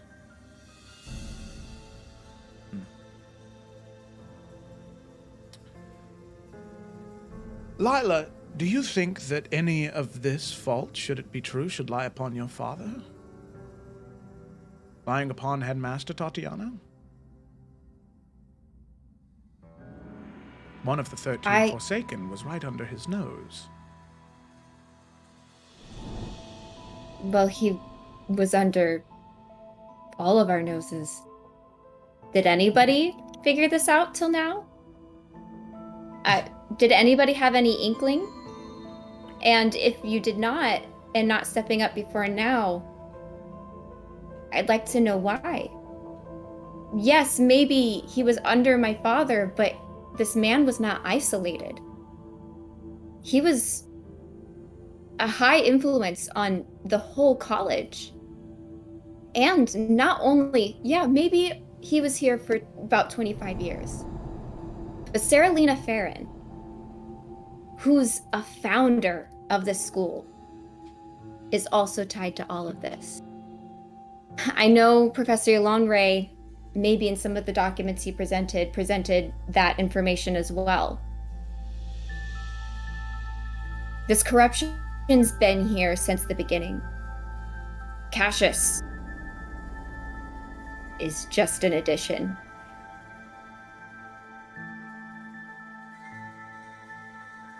Yes, I understand the point you're making of Sarah Lena. But my question is, the headmasters are responsible for the recruitment, for the permission and receiving of tenure, and they're responsible for the safety of the students under their jurisdiction. I myself exercise extreme caution in dealing with any type of dunamancy magic, as it's incredibly dangerous. The same goes for evocation.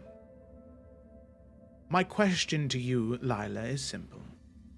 Do you believe any fault of Cassius's existence in the college for so long lies upon Headmaster Tatiana? That is my question.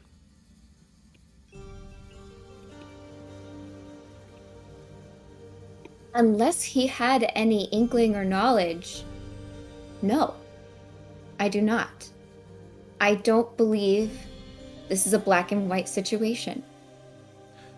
What I do believe is that we can right what has been wrong and move forward instead of tearing each other down. Why would my father want to help somebody, if he would have known, who locked him away? My father was a victim. It doesn't make a lot of sense. As someone who's as educated as you are, actually walk me through that, actually. Why would my father do that if it resulted in an extremely terrible situation for himself? I'm very curious. It's not my job to speculate, Lila. It's not mine either. It's my job to ask questions, to get to the truth. I'm not laying any blame on your father, and it's concerning to me that you would get so defensive. It's my father. Thank you. I have no further questions, Speaker. And you can see Thomas is a little uncomfortable, and he'll say, very good. Thank you, Headmaster Almanith, for your questions. Thank you, Lila, for your rebuttals. Is there any other information you would like to present, Lila? That is what I have. I'm happy to elaborate if anyone thinks of anything else. Thank you.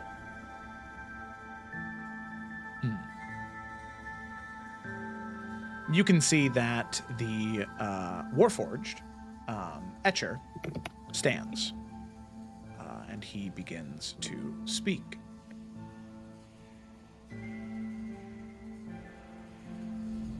I do have a question for you, Lila, if you would be willing to answer it. Absolutely. Thank you. My question is, well, I fear that it might be a little complex, but some of the reading that was done in regards to Selena Farron. You are a student of this college. You are someone who has walked these halls for most of your life. My question to you is, Selena seems irrevocably guilty. That much is true to me. My colleagues may disagree, but that is the truth I have found in part of this situation. What would you see done as a member of the college? Someone who has been here to undo the damage and prevent others from falling into a similar trap. I definitely would think to document. I don't think erasing history is good ever. To document what she did and how, maybe not how, but what happened is important. But she left, as you can tell in these documents, ways for young minds, young curious minds, maybe even desperate minds, to seek out power in the Dark One. That cannot be accessible to anybody if we're going to do this and do this right. I do think any document written by Sarah Lena Farron, once read over by a trusted group, should be documented if there is anything important there, but destroyed. Her word cannot be trusted. Though I do think erasure of history only leads to a downfall and repetition of the same history to happen again. We need to learn from this and move forward, not backwards.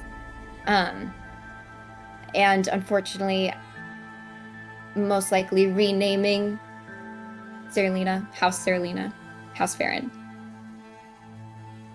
Basically, just getting rid of her influence on the school as a whole, so that a whole house of students doesn't feel like they have a stigma of being associated with the Dark One as well.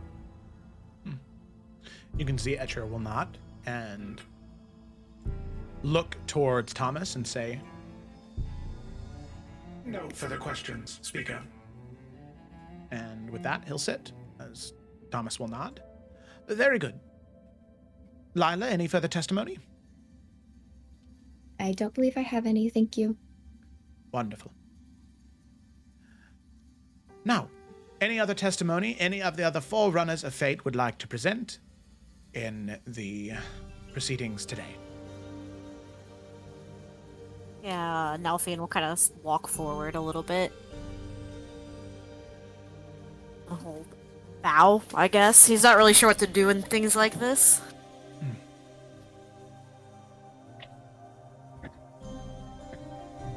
You can see all 9 of them speak? just looking. Okay, he didn't know if he had permission. Yeah, okay. Okay, well, no, he has permission. He would start, and he would just say, "My name is Sir Nalfian Forrester.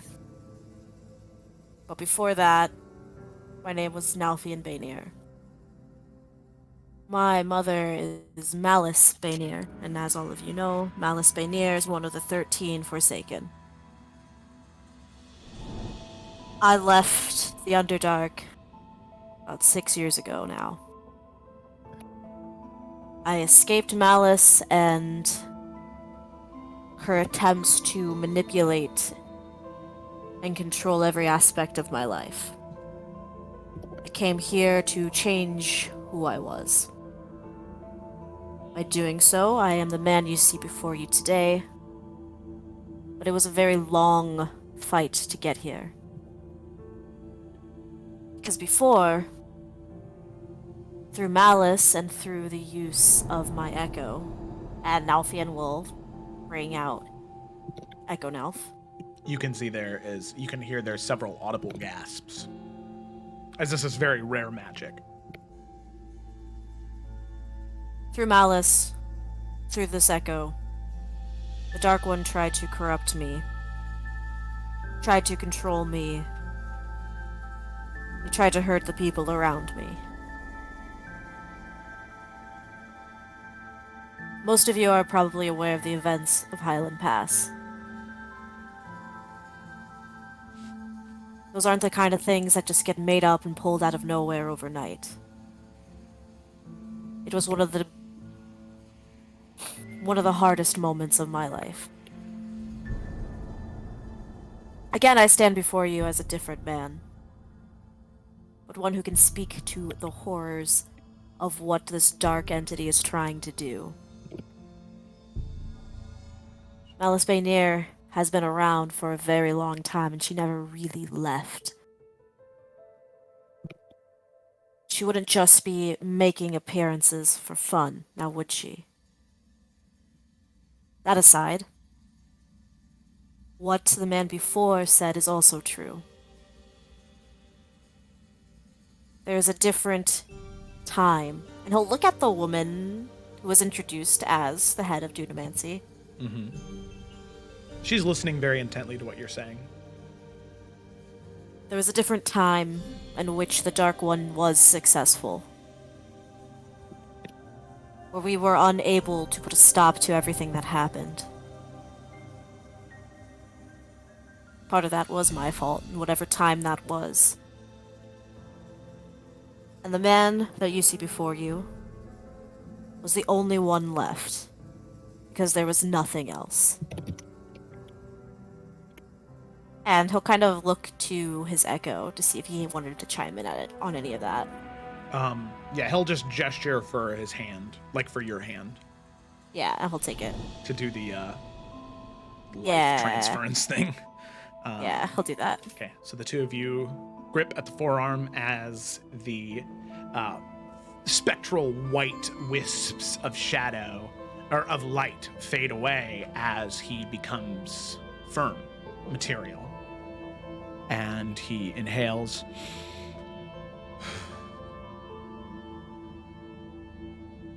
I never had the honor of calling myself Nalfian Forester. Through all of my life, the shadow and destruction I saw, I was Nalfian Bainir through and through. I know it may seem implausible. It may seem like a fairy tale, one with a very grim ending. But I can promise all of you, I have seen what the end looks like. Should the Dark One not be stopped. My only spot of safety in that hellscape that was the end of it all was the skull of Bahamut, the Platinum Dragon. It was the only structure that provided me safety. The very gods were slain. All that was left was ash and shadow, fire and brimstone.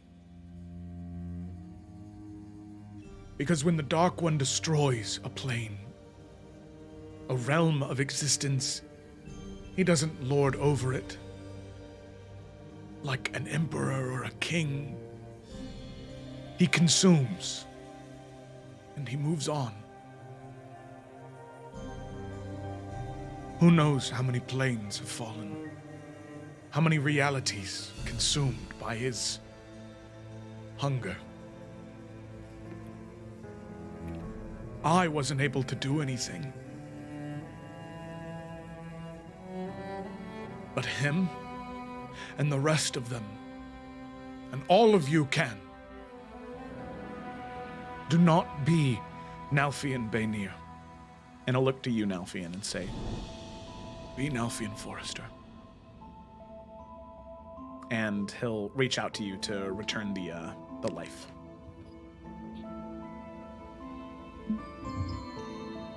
I'll take the life back. All right.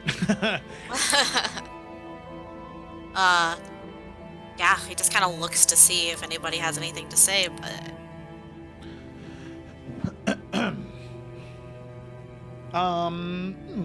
Actually, you know what? There is one man who hasn't said much. He hasn't reacted much to anything. He is a large Loxodon man, so he's like an elephant, right? But bipedal. He is sitting in the chair with the symbol below him that is representative of that of necromancy. You can see he has these like dark black and gray robes that he wears that are stitched, like bones are stitched in, and he has all of these raven feathers that decorate it. As he stands, he speaks and says, I have a question, if the speaker would permit it.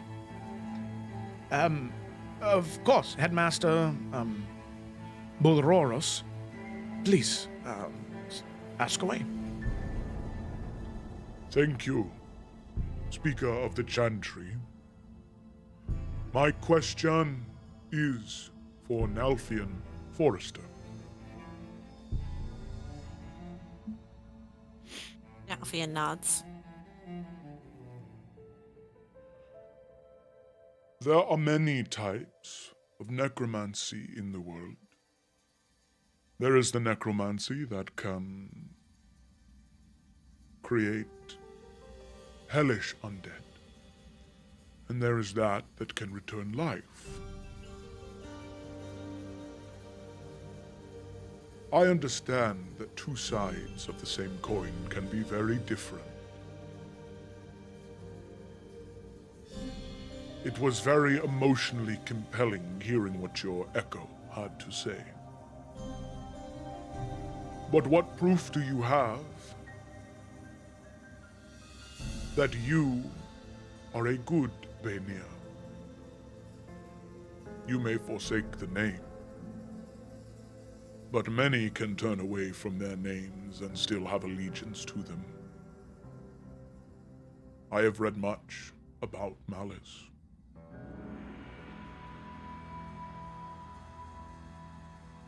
What do you have to say in your relation to your name?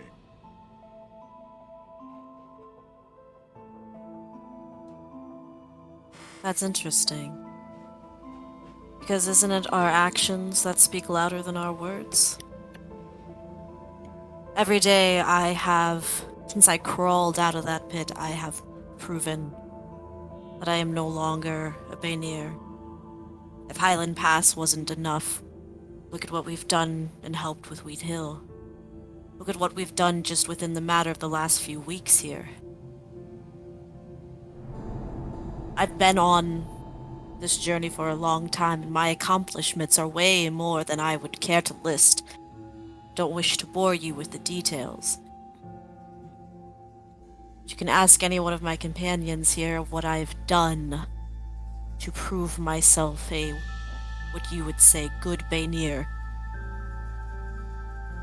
I will also say that I am not the first one to do such a thing. I have family who have also decided to leave Malice. I believe House Damaris. Look at what they've done for hundreds of years now. They've built themselves up to be something that Malice would never approve. And they have thrived. And I plan to do just the same with House Forrester. I plan on going on and winning the favor of the Green Lady. And continuing to prove myself. But I'm not going to tell you about it, I'm just going to do it.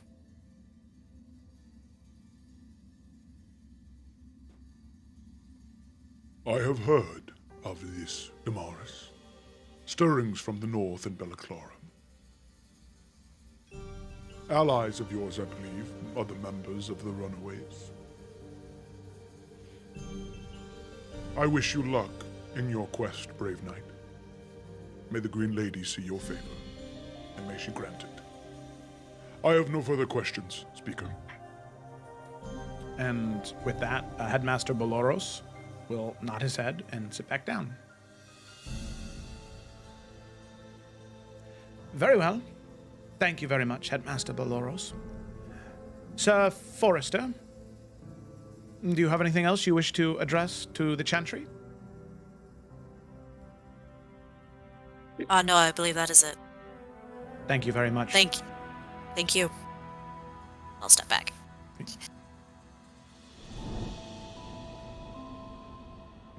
You can see that, I will say, Blossom does want to say things, but anything that she has information-wise, she's kind of forbidden by oath to share in front of so many people.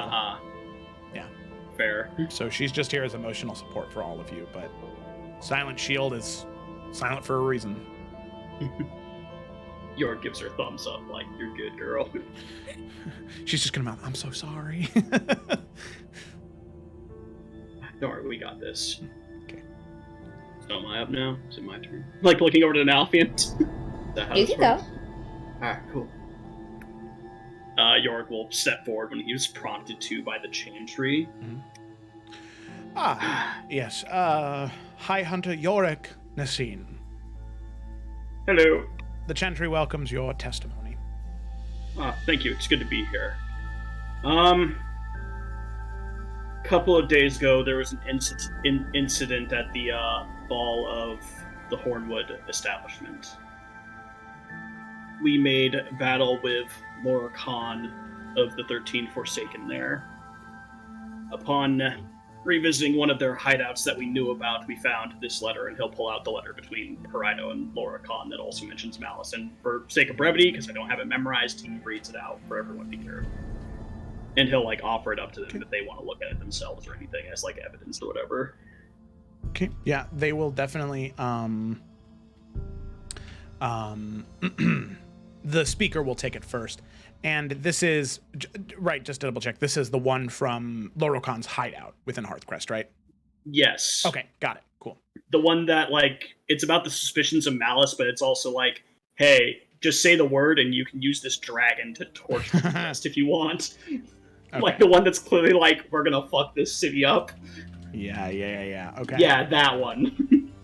You can see that Thomas reads it aloud. And you can see there are several gasps at the mentioning of destroying the city if it comes to that. And you can see Thomas sort of raises his hand and there's a slight gong to the bell and everyone returns to silence. Well, this is quite alarming. Thank you very much for presenting this information, High Hunter. Anytime. And just kind of looking at, like, all the headmasters that, like, you know, the ones that, like, they're really trying to convince. Can York do, like, kind of a general insight and kind of see, like, what's the vibe? How are people feeling? Yeah, go ahead and make an insight check.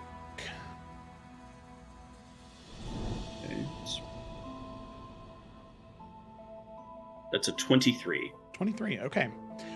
So as I said, Thomas, Miles, Rosa, and Jamie, 4 of the 5 are already on your side, which Thomas is the speaker. Right now he's the gnome wizard. Miles is the Aarakocra. head of conjuration. Rosa is the human woman, head of enchantment, and Jamie, human man in charge of evocation. All four of them are entirely on your side, right? They are here to try and present you with a platform that you can say what you need to say and convince the other five.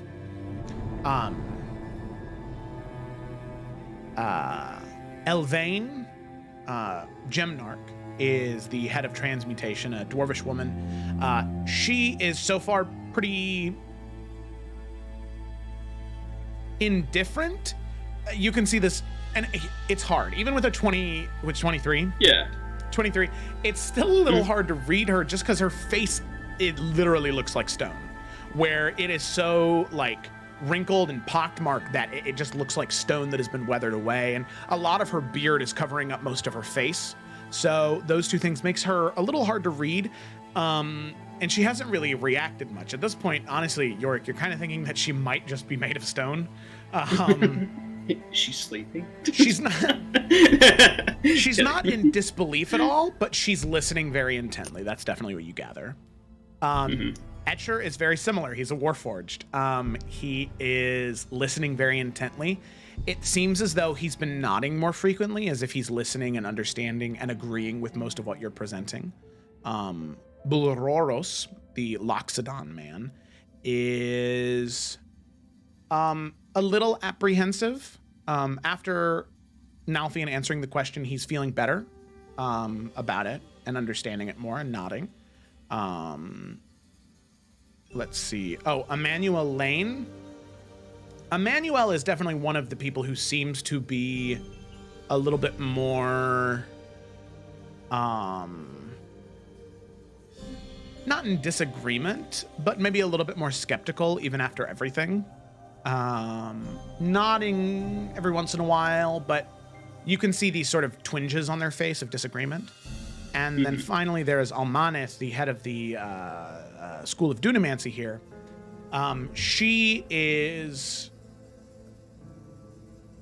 She's not disagreeing with anything. Every once in a while she nods, she takes notation down.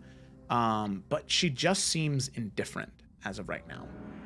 So seems though the only two people that are not entirely or even kind of on your side seem to be Emmanuel Lane, head of divination, and Almaneth, head of Dunamancy. Okay. But most people are kind of nodding and following along. I think Yorick would kind of watch them for a second, and then he'd be like, I don't know you people. That's not an insult, I just don't. I'm not from here. This is my first time in Hearthcrest in the college. I'm from Macavia. Heard of it, but never seen it, never been here. I think you're reacting in ways that are reasonable. I don't think you're concerned that we're wrong. I think you're scared that we're right.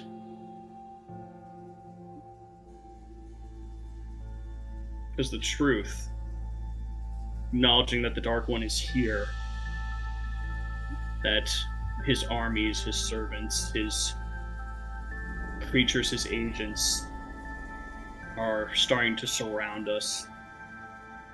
The fact that the rope's tightening. The fact that we don't even know if we can trust fellow professors. I think it's scary. I think it's reasonable to be afraid.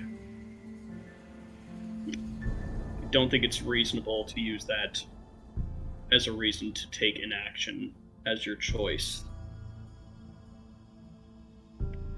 I've heard great things about the College of Hearthcrest from Lila there, but even back in Macavia, plenty of stories about the College of Hearthcrest.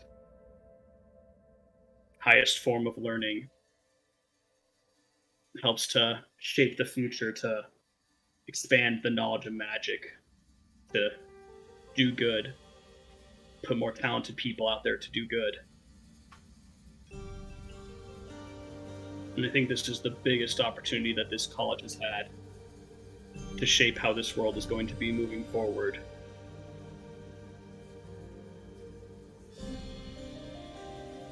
Like I said, I don't know all of you.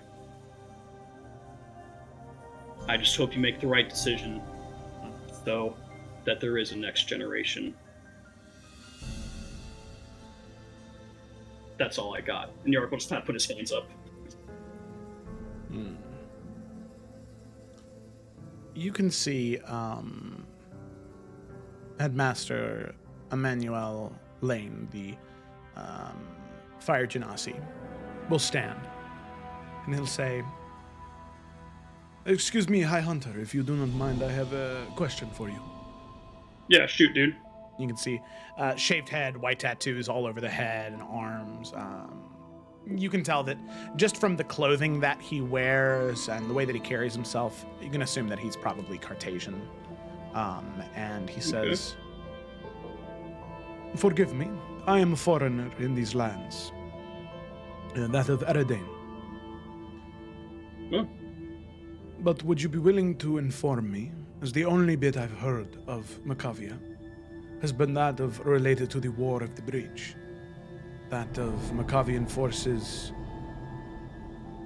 forcing their way through Tarkir, trying to take those lands over, and enlisting the help of an icy frost entity to destroy the lands. I know that no one person is responsible for the acts of a kingdom, but I was hoping that you would maybe elaborate a little bit more on your reaction and perhaps even potential involvement in a situation like that, as you seem like a very proud warrior." Joe, remind me, how long ago was that war?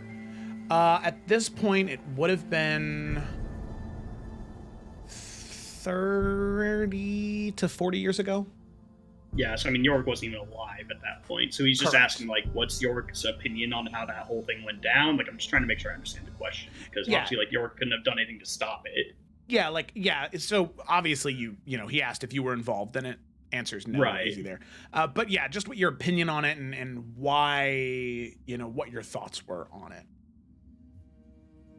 All right, well, complicated question, so I'm going to try to answer it, but if I miss anything or if something doesn't make sense, just let me know, because I'm not the best at explaining things, I'm not going to lie to you. So, that was some time ago, about 40 years ago. I wasn't born, so I had no involvement in that, not to, you know, make that a small thing or anything, because obviously what happened was terrible, and I don't, you know, approve of it in any fashion. In truth, I don't have a super high opinion of Macavia.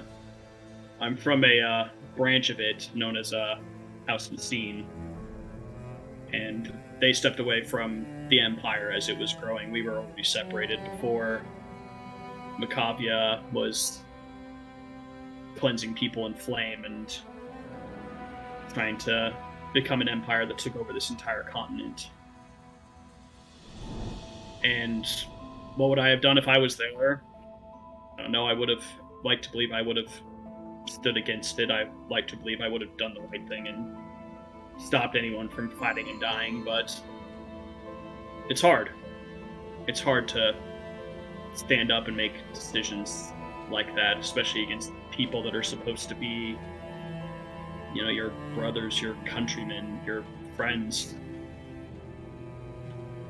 I don't approve of what Macavia did.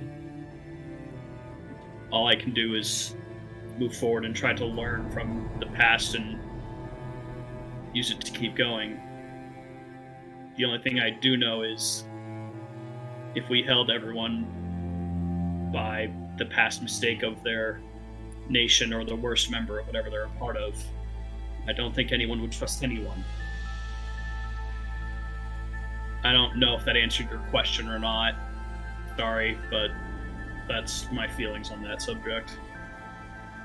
You answered it and then some. Thank you very much, High Hunter. Speaker, I have no further questions for the High Hunter. Thomas will nod. Very well, Headmaster, you are free to sit. Headmaster will do so. Well, High Hunter Yorick, is there anything else you would like to present to the Chantry? Just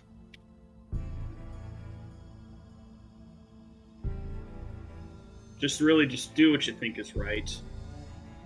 Not what's safe or what you think people want you to do. Just please do what you feel is right. And I won't hold it against you. That's all. Very well. Your request is heard, and as speaker, I gratefully accept it. Thank you.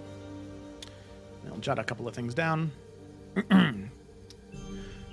At this moment, headmasters, onlookers, and testifiers, at this moment I would like to take a brief recess. That way the headmasters, all 20 of us, can confer about what we've heard so far and come back to see if we have any questions we'd like to ask. Headmasters, please meet in the hidden hall. The rest of you are free to move about for the time. The bell will gong once when there is 5 minutes till the proceedings will begin again. Thank you all very much for the information you've presented so far. We greatly appreciate it. The Chantry is now dismissed for a 15-minute recess. And you can see he raises up his hand, the bell gongs, doom, doom, and most people begin to stand and stretch their legs and begin to move around. As you've been at this for what is probably about 3.5 hours now, the sort of presenting of different pieces of information, the reading of different things that have been presented, you've been at it for a long time. The headmasters, they move, and they head back into what looks to be a hidden stone doorway that leads them into an area where they can discuss about what they've seen so far.